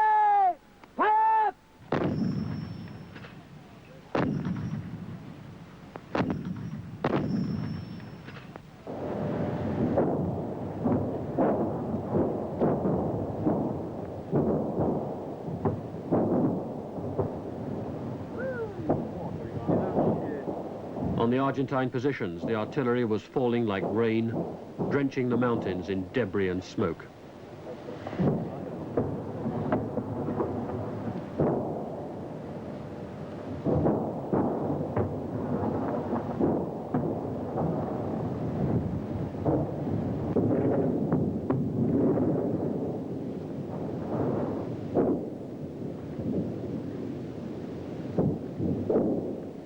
Once the Scots Guards had battled their way to the top of Tumbledown, the Gurkhas prepared to move through onto Sapper Hill, the last ridge almost on the outskirts of Stanley itself.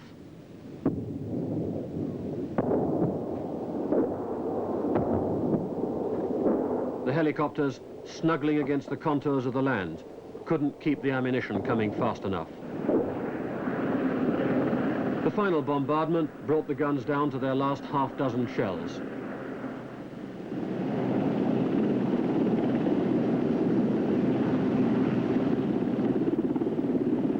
There was a naval bombardment too, but the task force had suffered such heavy damage that the ships couldn't provide the gunfire support that had been planned.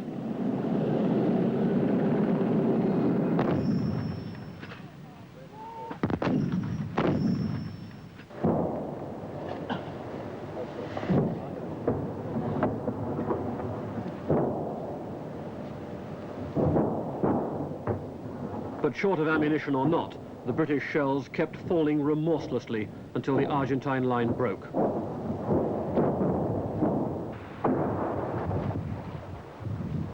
An Argentine cameraman showed what it looked like on the receiving end.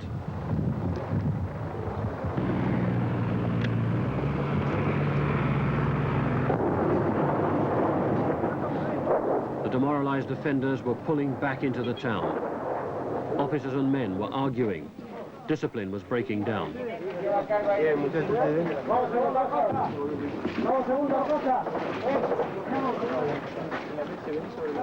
The British tactics were paying off.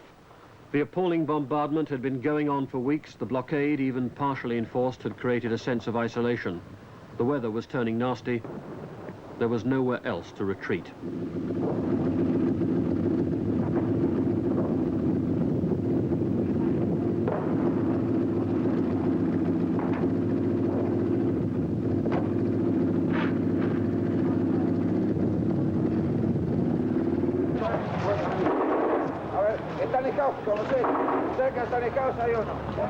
The British were worried they might have to fight through the streets. Had the Argentines known that the British were on their last legs logistically, with the Navy almost unable to guarantee the supply line any longer, perhaps they would have fought on.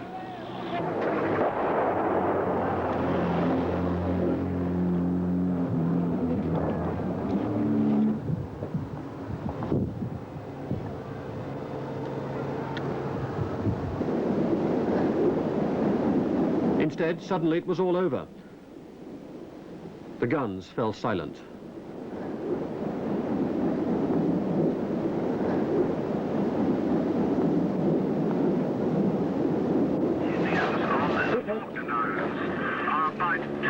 Negotiations will commence this evening. However, you're reminded that at the moment we still remain at war. We are still at war with Argentina.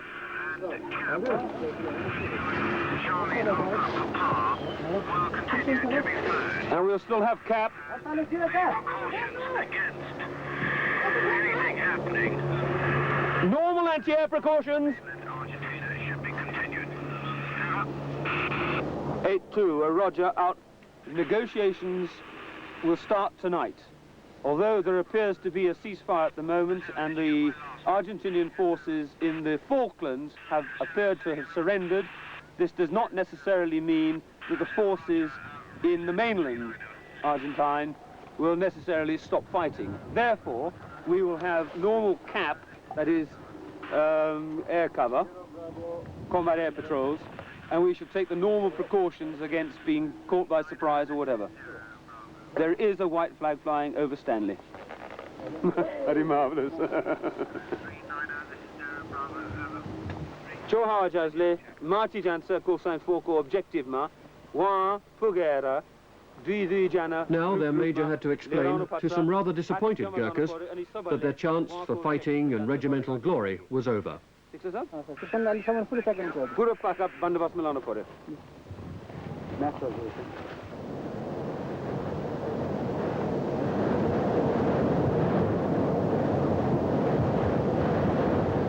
The troops began the dangerous march into Stanley, weaving their way through the minefields which surrounded it.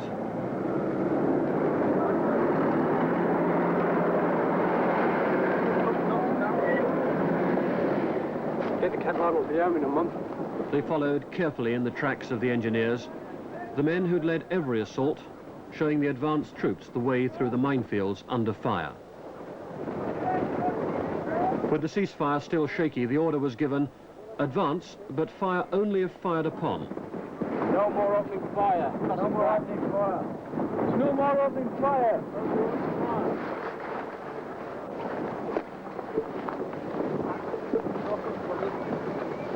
We beat them. To make safe weapons. Make safe. We're going to use his hand. He's not got one at the spoke leg, have you? No. Okay, ready to move? Index.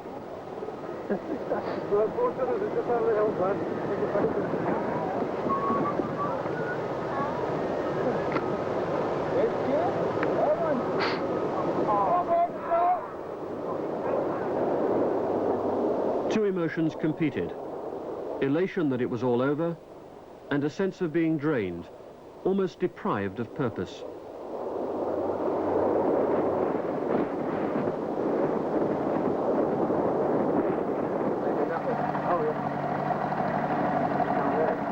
So helter-skelter had been the final move forward that his troops were almost at Moody Brook, the Royal Marine barracks on the outskirts of Port Stanley, before Brigadier Thompson of the Commander Brigade caught up with them. I didn't think it would happen quite as fast as this. I expected this to be happening tomorrow and not today, but I'm delighted that it's happened today.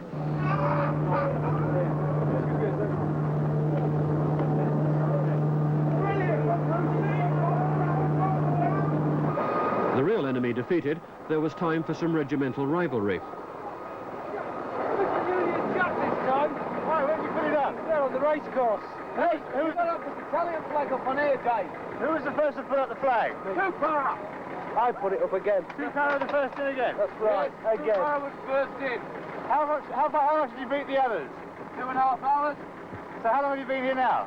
Since about 3 o'clock. 2 after 2, 3 o'clock. What sort of opposition was there? Running opposition. Running? They ran away. So you just going straight in? Right. And told to stop? That's right. How did We you- went into the town, put up the 2-para flag, the Union Jack, and then was dragged back out by the Marines. Not feeling too good about that. What do you expect?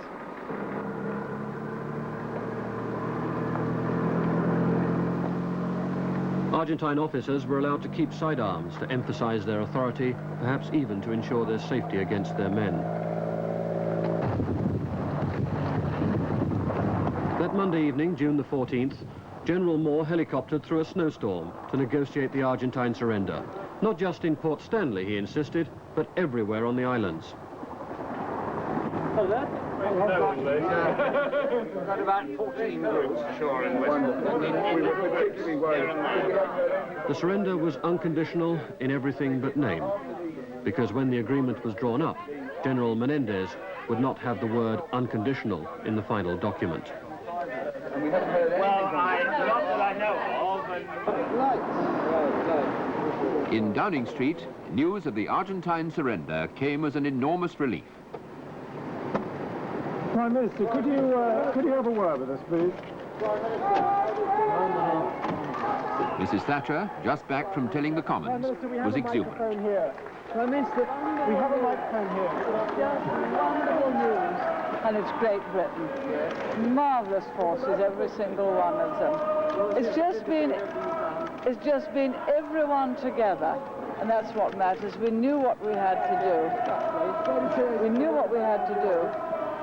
How do you feel about our and we went about it and did it. Do you think the ceasefire will hold, Prime Minister? I believe so. I believe so. There's still one or two things. Just listen to everyone. I must go down and talk to them. Right, off the carpet, mate. As Mrs. Thatcher savoured her moment of triumph with the crowds outside number 10, her opponents in Buenos Aires were getting a very different reception.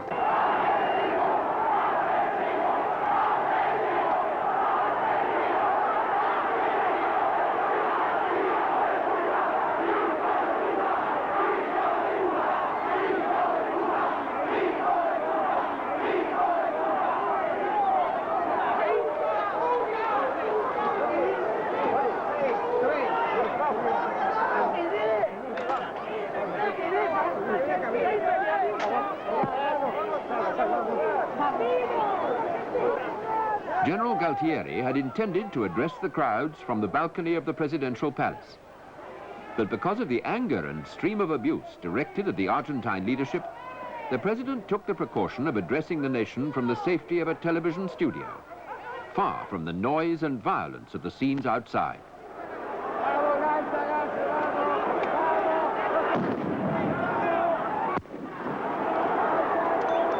Right to the end, the Argentine people had been led to believe they were winning. It made the shock of defeat that much less bearable.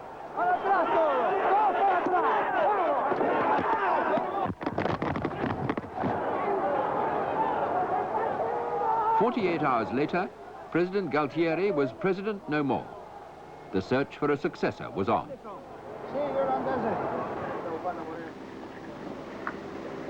The uncertainties in Buenos Aires were having their effect on the Falklands. The prisoners, more than 6,000 in Stanley, several thousands more around the islands, had nowhere to live, little food to eat. The British wanted to ship them home, but until someone was willing to accept defeat and guarantee a safe conduct, they had to stay on the islands.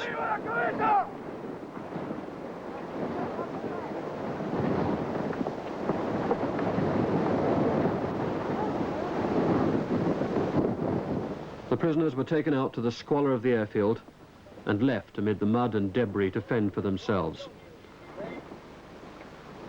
They had only a few days' rations when they surrendered, just jerry-built shelter. There weren't even tents for the British.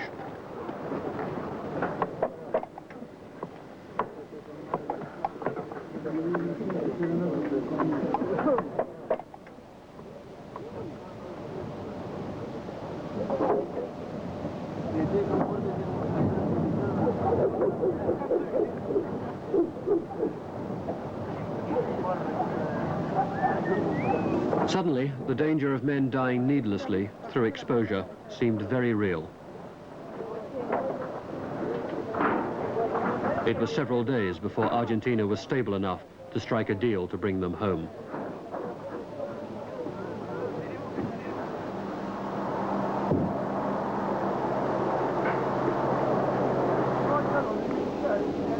The debris they left behind shocked a town which normally considers even blades of grass on the pavement untidy. The damage can be repaired, but it will take time and create disturbance. There'll also be a considerable garrison, likely to outnumber the islanders for many years.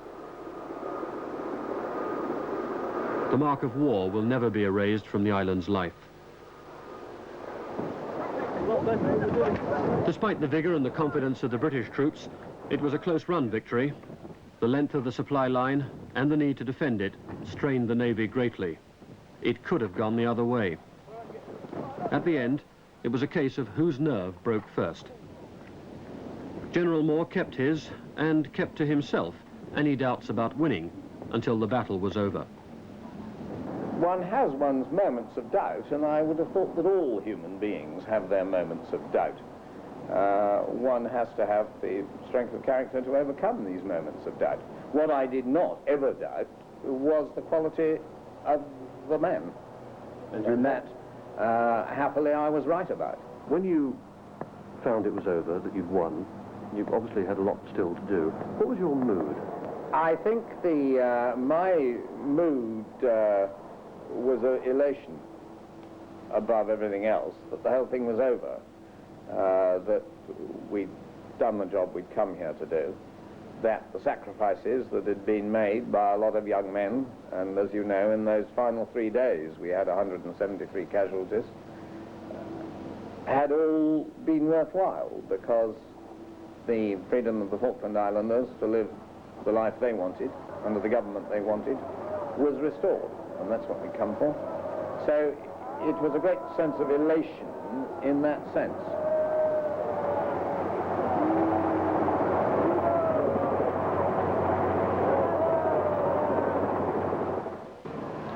It's been a strange sensation these past few months, walking through pages of what will be history, seeing the tragedies, being privileged to watch the heroism and the courage that war will always breed. And the principle on which it was all fought, that was best summed up by General Moore on the night he accepted the surrender of the Argentine garrison. The Falkland Islands, he said, are once again under the government desired by their inhabitants.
The samurai way. Right now, time for Diamonds in the Sky.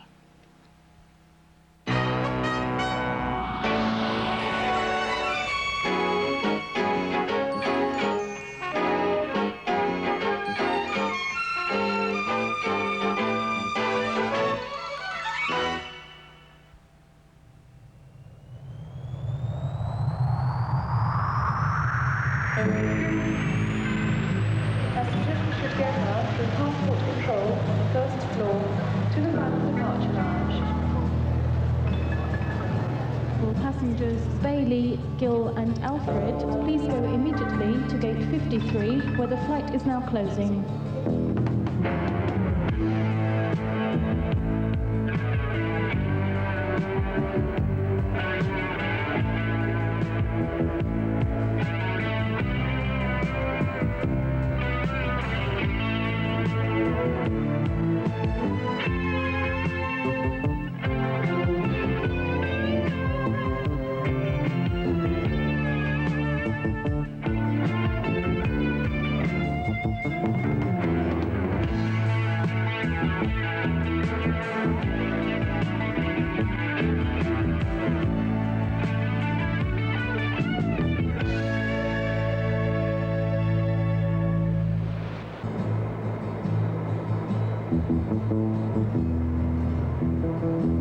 Today's package tourist seeks his fun in some unexpected spots.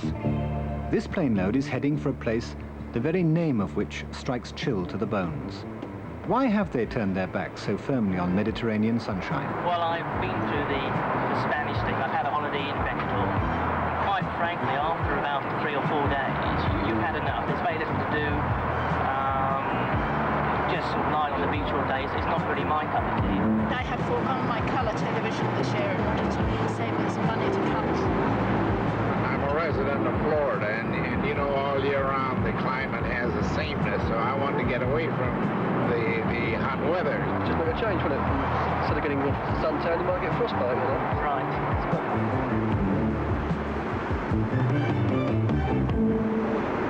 It's almost 5 o'clock in the morning, and I feel as if I've been sitting in the fetal position for an eternity. In fact, it is quite a long time, because we left Luton Airport, north of London, at 9:30 yesterday morning. Flew to Moscow, changed airports and planes, boarded boarded this Tupolev 154 aircraft of Aeroflot, the Soviet Airlines, then went to Omsk, where we refueled, and now we're approaching our final destination, the city of Irkutsk, in the frozen wastelands of Siberia. That is the holiday destination for 17 of my companions on this aeroplane. They're on a package tour to Siberia. Ladies and gentlemen, in some minutes we'll be landing at the airport in Irkutsk. The temperature in Irkutsk is 7 degrees below zero. For several years, Thompson Holidays, Britain's largest package tour company, has been sending its clients for winter holidays in Siberia. An important station on the Siberian Railway, the frontier town of the Wild East, the Pearl of Siberia, is how the travel brochure describes Irkutsk, forgetting to mention that yesterday's tourists were the wretched exiles for whom a ticket to Siberia was no packaged holiday. High on a short list of places to visit is the War Memorial. Even on the bitterest days, schoolboys and girls mount guard over the monument. And as in other places, the changing of the guard is something that tourists come to see.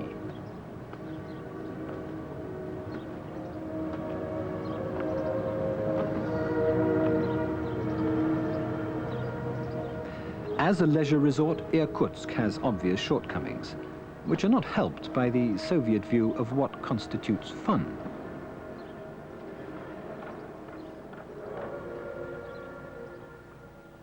Nearby Lake Baikal is included in the tour, and even though it's frozen solid, it doesn't seem to matter. For the enthusiastic collector of unlikely destinations, it's being here that matters. Oh, you're quite a traveller, aren't you? Yeah. Where have you been apart from here? Cuba, China, India. And how many times the Soviet Union? 7. 7? 7 times. This is my 7th visit, 2nd time here. Well, why would you come a 2nd time here? First time I found it interesting. You know, I wanted to come see what Siberia was like and Outer Mongolia. I was so taken by it that I thought, well, I must come back, you know, next time it's convenient. I like the country, you know. I always say this, forget about their politics and go to the country and see what it's like. What's your job as a matter of interest? I'm a manager of a do-it-yourself shop, paint shop in Chiswick. Where do you come from and what do you do, Miss Cairns? Oh, well, I'm a librarian, but I like to explore countries when I get the chance. And this seemed a good place to explore. So you're a person for whom cheap air travel's been a real boon, hasn't it? I think it's absolutely wonderful. I think it's the best thing that's ever happened in my time. I think people that do this are absolute benefactors to humanity. That's what I've found. Siberia, 4 million square miles of primeval forest, Arctic tundra, and endless steppe. And it only takes a package tour to cut it down to size.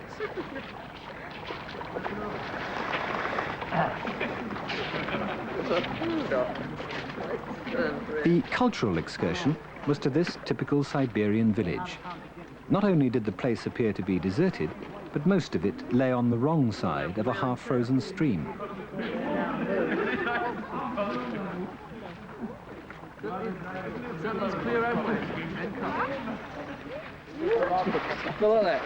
The whole thing was a fiasco, but it could hardly have given more pleasure if the tourists had been greeted by the entire village waving samovars and singing Russian folk songs. And it ended superbly.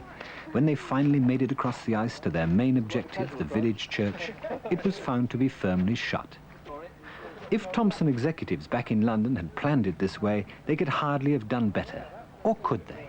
Well, at the last meeting, you rejected my 2 best ideas, which was a dog sledge safari to the North Pole, and in the footsteps of Darwin, the bird spotting series, the bird spotting holidays in Tierra del Fuego.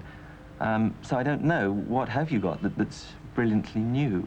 In their efforts to come up with something different for the more demanding of their 800,000 clients, Thompson are offering to fly them to Timbuktu and the Niger, as well as to Siberia and Outer Mongolia. But for some tourists, that's not enough.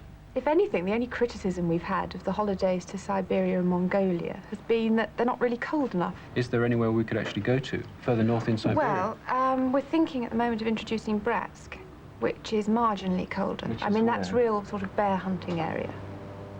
And so to Bratsk comes Nikola Marinkovic, a Yugoslav who's Thompson's top man in the Soviet Union. Bratsk may be cold enough for the tourists, but the only diversion it has to offer is a visit to the vast hydroelectric dam. InTourist, the Soviet travel organization, is happy to arrange guided tours of the installation and to provide, in English, glowing accounts of its marvels. You can see the cross-section of the steel spiral chamber adjoined to the center. This is obviously a marvelous piece of engineering, but do you honestly think that people are going to want to fly 5,000 miles to see a dam in this kind of weather? I would never like to fly myself just to Bratsk and see it. But after seeing two other places, I would love to see Bratsk and see a real Siberia, what men can make. I would really suggest to everyone to include Bratsk in any Siberian tour. They say that here they get temperatures of -50 in the winter. Yes, it's rather cold, but I mean, for a day, it's not too bad. They want to see, I mean, the real Russian winter, otherwise they would come in summer. But forget the cold. Every once in a while you dream of a perfect holiday, where you lie on a palm-fringed beach or bathe in a tropical lagoon where skies are ever blue, the sea's perfect, and the sand's sparkling clean. When you've soaked up the sun and easy living and you're totally blissfully relaxed, there's an infinity of things to do. This is where you discover all about paradise, where the days and nights are warm and heavy with the fragrance of frangipani. Australia's airline, Qantas, sells its package holidays in Fiji, a millionaire's Shangri-La, now open to people of quite modest means. I'm a farmer. I come from Southland, New Zealand. I come from Perth in Western Australia, and I'm a builder. I come from New Zealand, and I'm an auto electrician. I'm an architect and a rancher. Yeah, I'm from San Diego.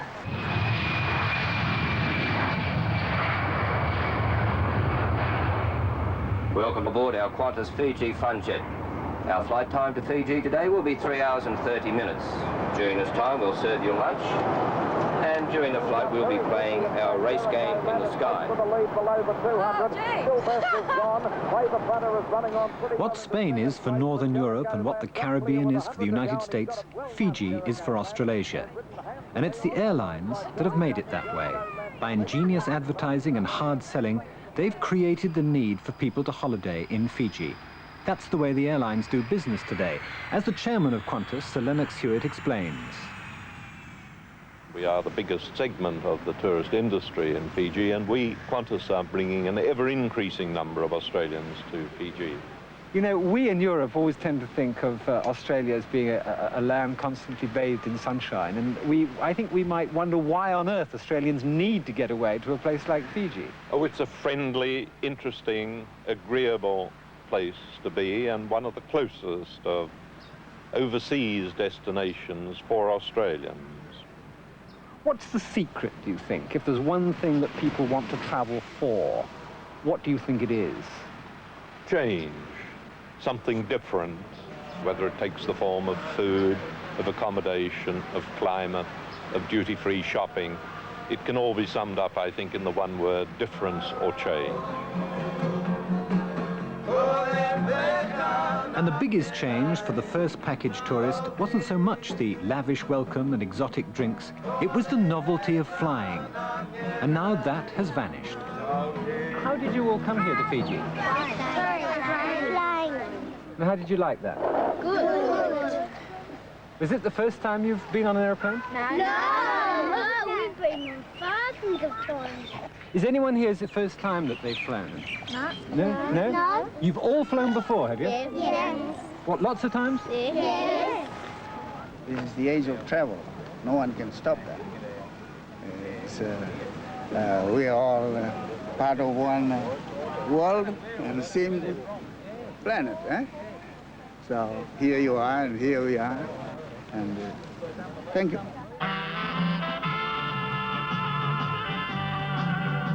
Thank you. Thank you, tourists, for coming to Fiji to spend your money. The evidence of your spending grows daily more evident. In fact, tourism has grown so rapidly that in terms of gross expenditure, it's now the largest industry. but not in terms of benefit to the economy. Of every tourist dollar spent, only 25 cents remains in Fiji. Of the meals served in the luxury hotels, the meat and salads which local farmers have been unable to supply have been flown in from New Zealand and Australia. Tourists in large numbers are a mixed blessing for both the host country and the tourists themselves. The more you look around and the amount of people that are travelling, and you see what's happening to the resorts, that the real natural places of beauty are just getting spoilt. They're getting over-commercialised and overridden with hotels, and then all the commercial sharks move in with all their goodies and their shops and everything else. You know, where does it finish? Okay, Fiji, this is our first visit. Just look at it. Its natural beauty is just incredible. But it's now coming within very easy reach of an awful lot of people, and how long is it going to retain its natural beauty? Before the beaches are polluted and there's tin cans everywhere and broken glass everywhere. If it goes the way most other places, and I'll quote the Mediterranean, it's a typical example, not very long.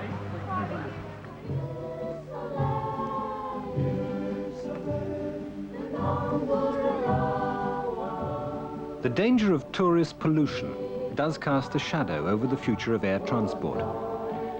In the Western democracies, the liberty to travel is regarded as one of the basic freedoms, and thanks to cheap package deals, many more people are able to enjoy that freedom.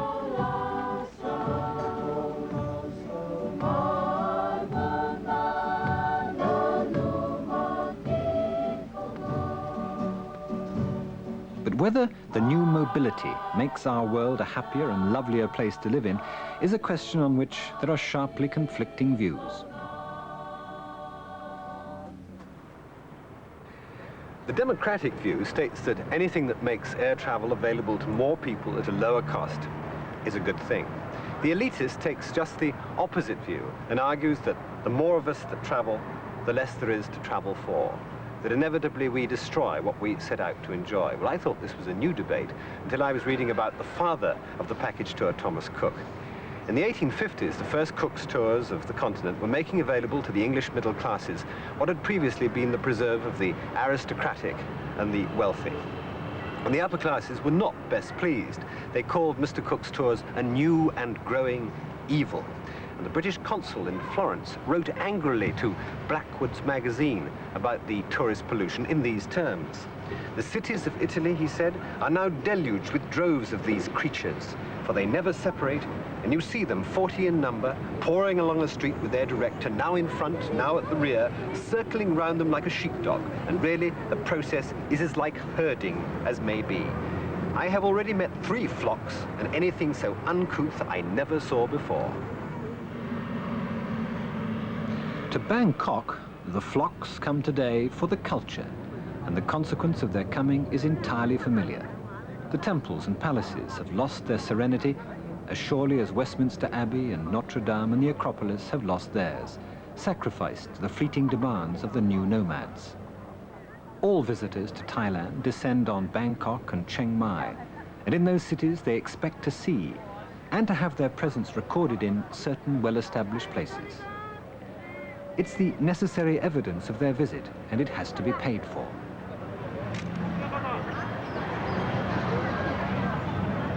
Without the photographs, the souvenirs and the postcards, the value and the reality of the trip seem to be diminished. It could be that the visit lives more vividly in the family album than here on the ground. And most of these carefully collected memories, even the much advertised friendliness of the Thai people, are part of the tourist package, though it is showing the strain.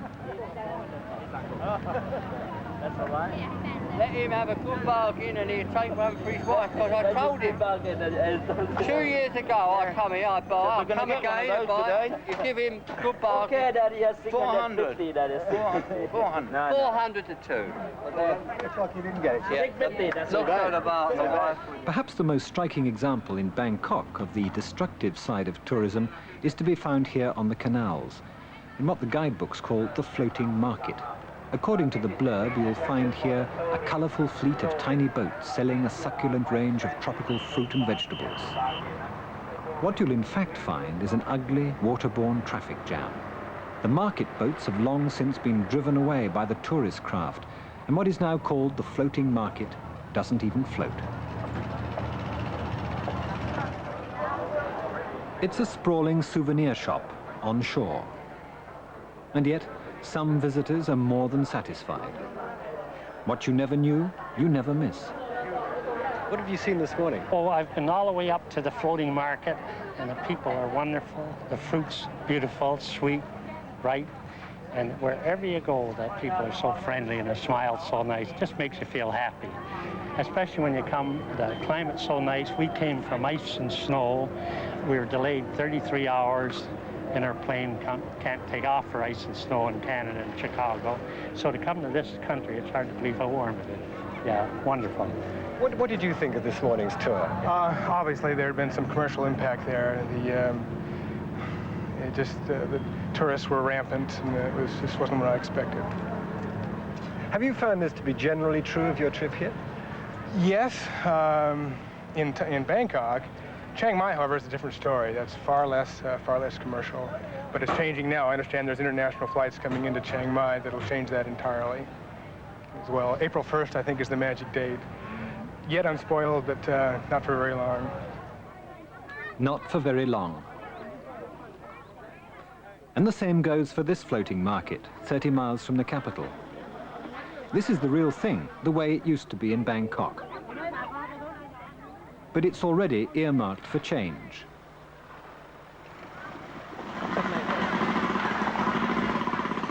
Having banished the market boats from the canals of the city centre, the tourist flotilla is sailing into action here.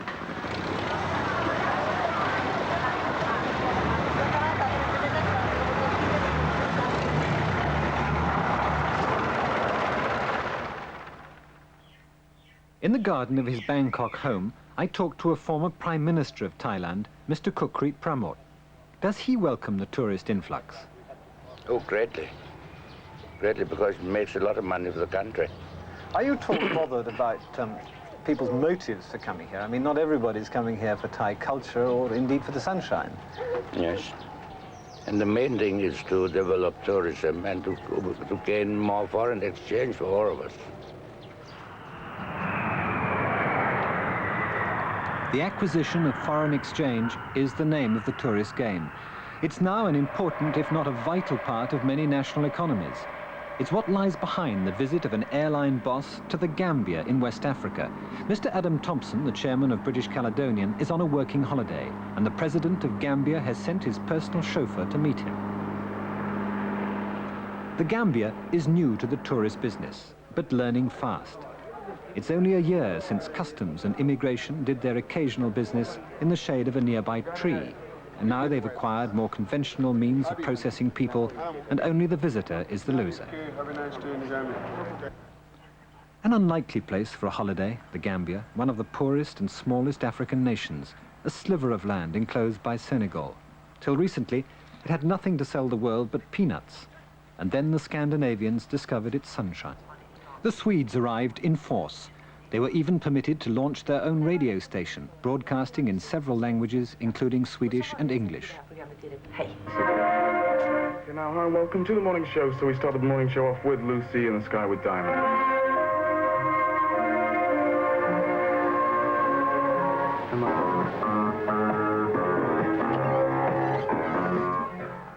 Only a few miles away, in neighbouring Senegal, there are hundreds of miles of coastline that remain just as they've been for centuries, where traditional African life and culture is almost untouched by outside influence. But take a good look at it, because the invasion is at hand, and it's about to be changed forever. In saying that, I'm certainly not supporting the elitist argument, and I hope that many people will come and enjoy these beautiful beaches. But what I am saying is that by the time that the hotels have been built and the infrastructure has been put in to make it possible for large numbers of people to come here at a reasonable cost, by that time, then the place will have changed. It may not be Miami Beach or the Costa del Sol, but it will be different.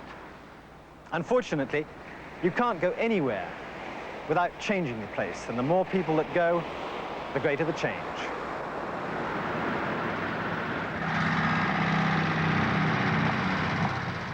Back in the Gambia, the Minister for Tourism proudly displays the developments that he hopes will help to modernize his country. While in the villages, the Gambians perform their traditional ceremonies that the tourists come to Africa to enjoy.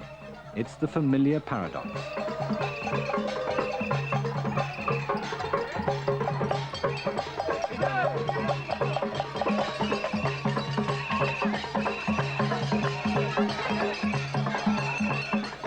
this the first time you've been to Africa? Yes, it is. And what do you think about it? I think it's beautiful.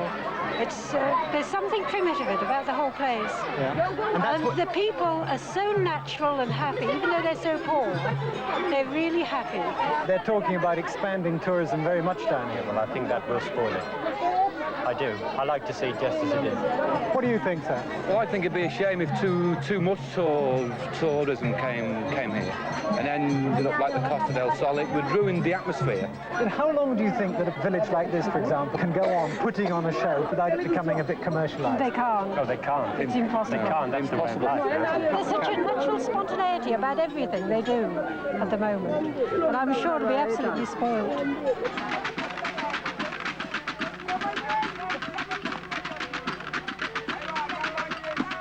How much the Gambia will change and how quickly will depend largely on numbers. Decisions taken by the President of Gambia, Sir Dawda Jawara, and British Caledonians Adam Thompson may be crucial. Can Mr. Thompson fill more and more planes? Is there no limit to growth? I don't think there is one, quite frankly. It's going to go on and on and on and on. We're going to go in from a 5-day week to a 4-day week to a 3-day week with all these silicon chips and everything else doing all the work for us. Presumably discretionary income will continue, and what are people going to do with that income? They're going to buy the luxuries that they require for their homes, but I think they're going to spend money on tourism. They're going to continue to do it. So I personally don't see any limit to it for the next 50 years. I think growth industry, whether it's growth and profitability, is the important thing as far as I'm concerned. That's what bothers everyone. What is the profit and loss for a developing country like the Gambia? Local crafts have been mildly stimulated and some jobs created. Selling souvenirs can become big and profitable business. Try it, if you like it. That's very nice. Very pretty. It's your color. Very nice. You think so? You think black's my color? Yes, because you're white man. But all too often, as these street scenes in Senegal show, there are too many shoddy goods chasing too few tourist dollars.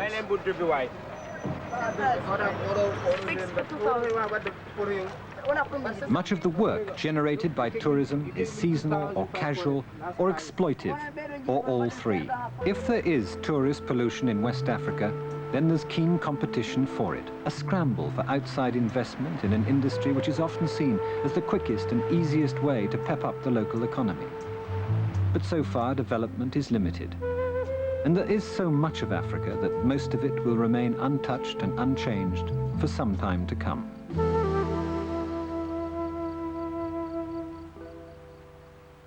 On this small holding in Wales lives a most unconventional writer about travel, Patrick Rivers. We hear a lot about the effect of tourism on places, but what about the effect on people?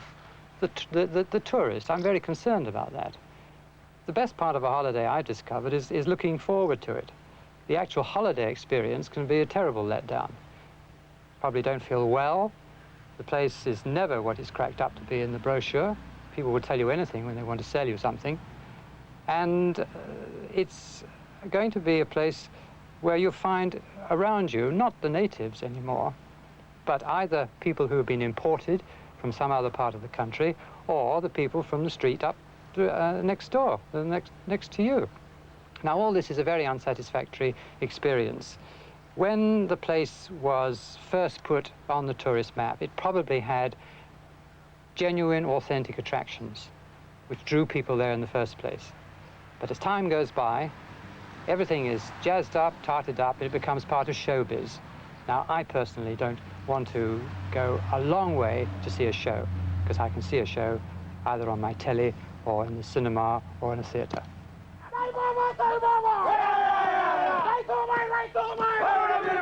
Ladies and gentlemen, the war dances of Fiji.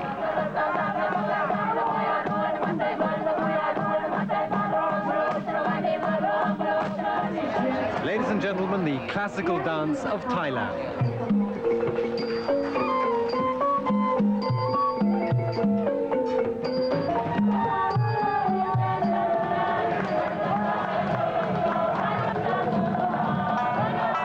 Photo taken in the market in Tangiers, and last year I went to see the sights of Greece. But the only sights I saw were a million other tourists, and I'd seen all them the year before in Nice. So next year I'll stay at home, no longer will I roam. I don't care what the blooming neighbours say. I'll buy a sunray lamp and a set of foreign stamps, and I'll send myself a postcard every day. The showbiz connection is inescapable.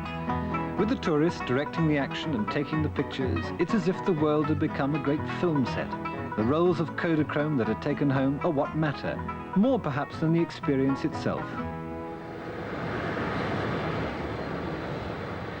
It's a development that does not appeal to explorers and travellers like Dame Freya Stark. It is a matter of very much of how you view travel. If they view that travel is to get to know the place you go to, and if that view grows to be general, I think the world can manage to keep its characters. If, on the other hand, it continues to think that going round the world in a month or so and stopping a day here and a day there is travel, that is going to spoil it completely. When everybody travels, it will make it awfully pleasant to sit at home. The day when everyone flies is still quite distant. 85% of air travellers come from the wealthy industrialised nations, whereas Boeing market research discovered it's the 20 to 40-year-olds who are filling the planes as never before. Tom Craig. This particular age group is a very much larger portion of the population in the industrialized countries today than it ever has been. They are having fewer children, they are better educated, they are not as encumbered by high mortgages. They quite often have both members of the family working, so that their income is disproportionately high to that of their parents or grandparents, where only the father or the husband worked. And so they have the time and the money to travel, and in fact they're doing so. The older generation very probably never took their first commercial airplane ride until they were in their early 20s. The present generation probably flew when they were the age of 1 or 2 in their mother's arms, and they've been flying ever since. So air travel for them today is as common as train travel was 30 years ago, or travel by horse and buggy was 75 years ago. The whole lifestyle of these people suggests that they're interested in what I call sensation experiences as far outweighing their interest in acquiring expensive cars or expensive houses, these sorts of things. It's quite a different kind of person who we're seeing climb aboard these airplanes. And they don't go once and say, I've had my grand tour of Europe. They keep coming back again and again.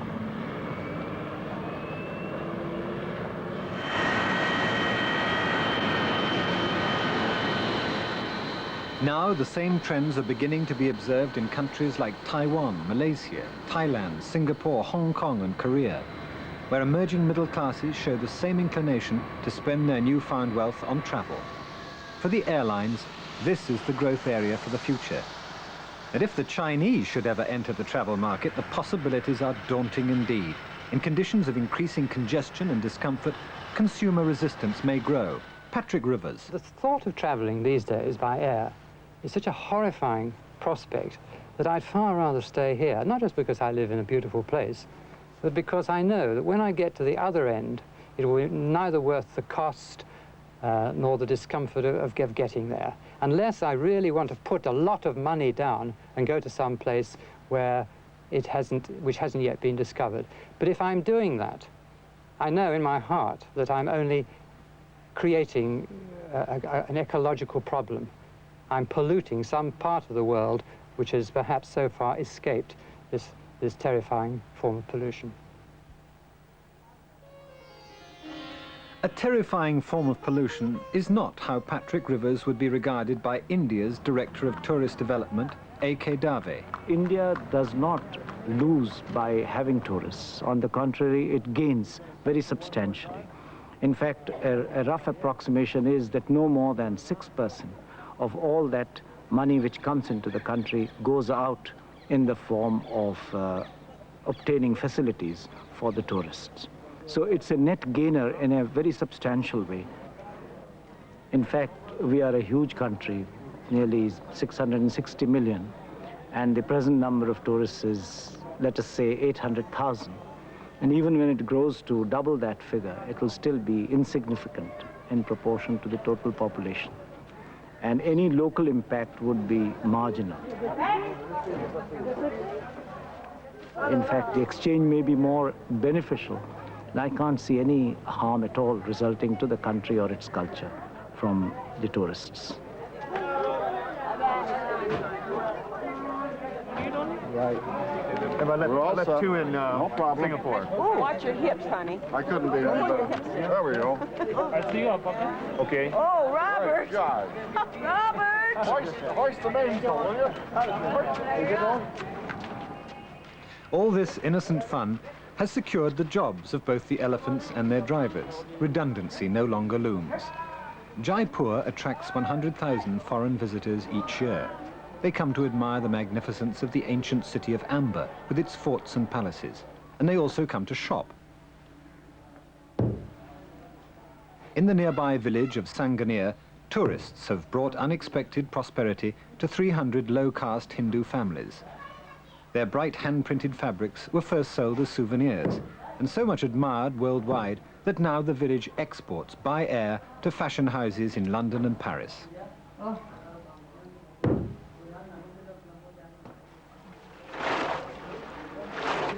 Here, the benefits of tourism are for the moment unchallenged, a simple catalogue of gain. First and foremost, there is the foreign exchange which flows into the country, and a country like India needs the foreign exchange. Secondly, it generates employment for a number of educated persons, another field of difficulty for a developing country. And then it generates a lot of ancillary employment in the form of promoting handicrafts, artists, and related trades. It has been estimated that the number of persons employed per person employed directly in the industry is 9. That means the multiplier effect on employment alone is 1:9. And normally in our hotels, we have 2 persons to a room. So per room, there are almost 18 jobs created.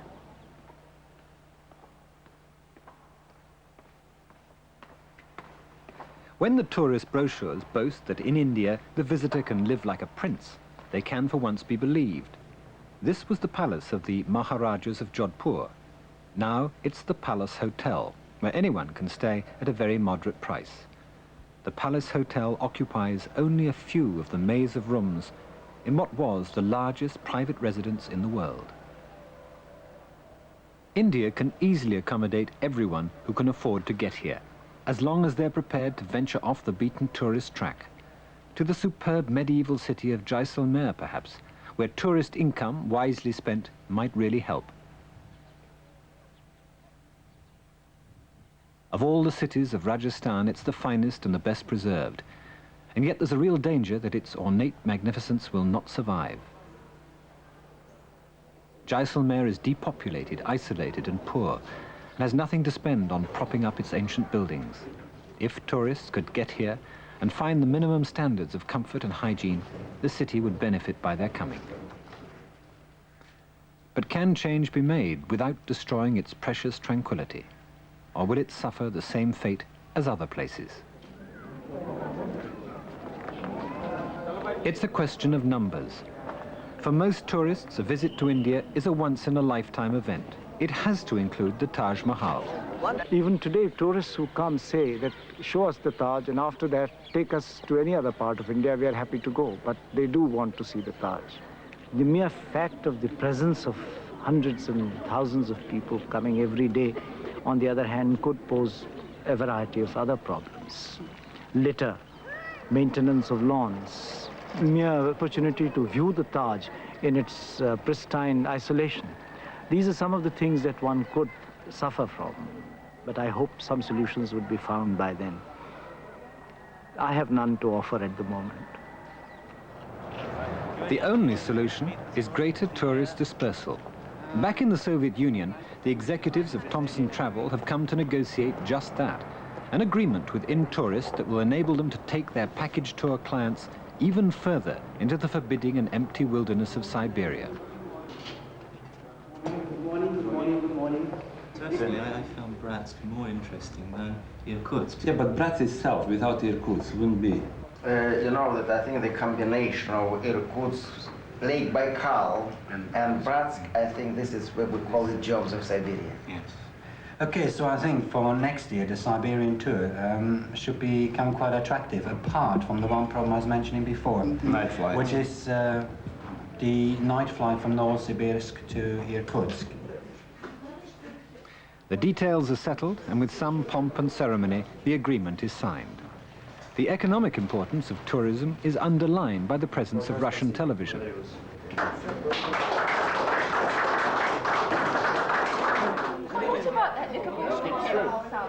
Meanwhile, 4,000 miles from Moscow, 17 Thomson package tourists are still proving to themselves that Siberia can be fun. It's a bitter irony that they can take such pleasure in a country that gives its own people so little chance to travel abroad. Even now, tourists are a privileged minority. Most of the inhabitants of this globe cannot afford or are not allowed a foreign trip. A melancholy fact when the appetite for the travel experience is so great and its satisfaction so rewarding. I hope that I'm going to be able to go to various parts of the States with those cheap flights, but my last fling was to come back in Concorde. I did that the last time I went. I went in Skytrain and came back in Concorde as a gesture. Was it worth it? Yes, it was. It goes over my house every day, and I was determined I was just going to go into that plane and be in it, and it was worth every penny. I thought it was incredibly exciting. This isn't your honeymoon, is it, by any chance? No, it was going to be, but I didn't like the idea of it. It's a little bit better than the Costa Brava. There aren't so many people out here. It's a different culture, a different way of life, and one of the last frontiers. There are not going to be many too left, I don't think. Are you at all concerned that you may, in fact, run out of destinations of different places to go to? No, one never runs out of different places. As places change, as Siberia is undoubtedly changing, so other areas arise. No, one never runs out. The world's a big place. Yeah. No, this is just one stop on a continuous run. The place, I think, which would be exciting from the cold point of view, as well as from total darkness, is really north of the Arctic Circle. That's Murmansk. Way above the Arctic Circle. That's just off the Barents Sea. It's north of the Arctic Circle. Actually, Murmansk, in the local dialect, actually means the edge of the earth. I think we pretty well got it there.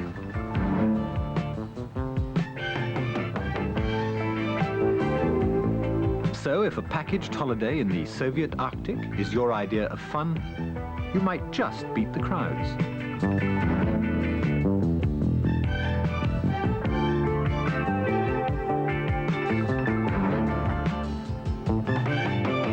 it the first time you've been on an airplane? No, we've been thousands of times. Oh, it's paradise. This is really unreal. Of course, naturally, they come here for sex. The actual holiday experience can be a terrible letdown. And the people are wonderful, the fruit's beautiful, and wherever you go, the people are so friendly and they smile so nice. Just make etc. is very important. It makes a lot of money to the country. Travel, no one can stop that. So here you are and here we are, and thank you.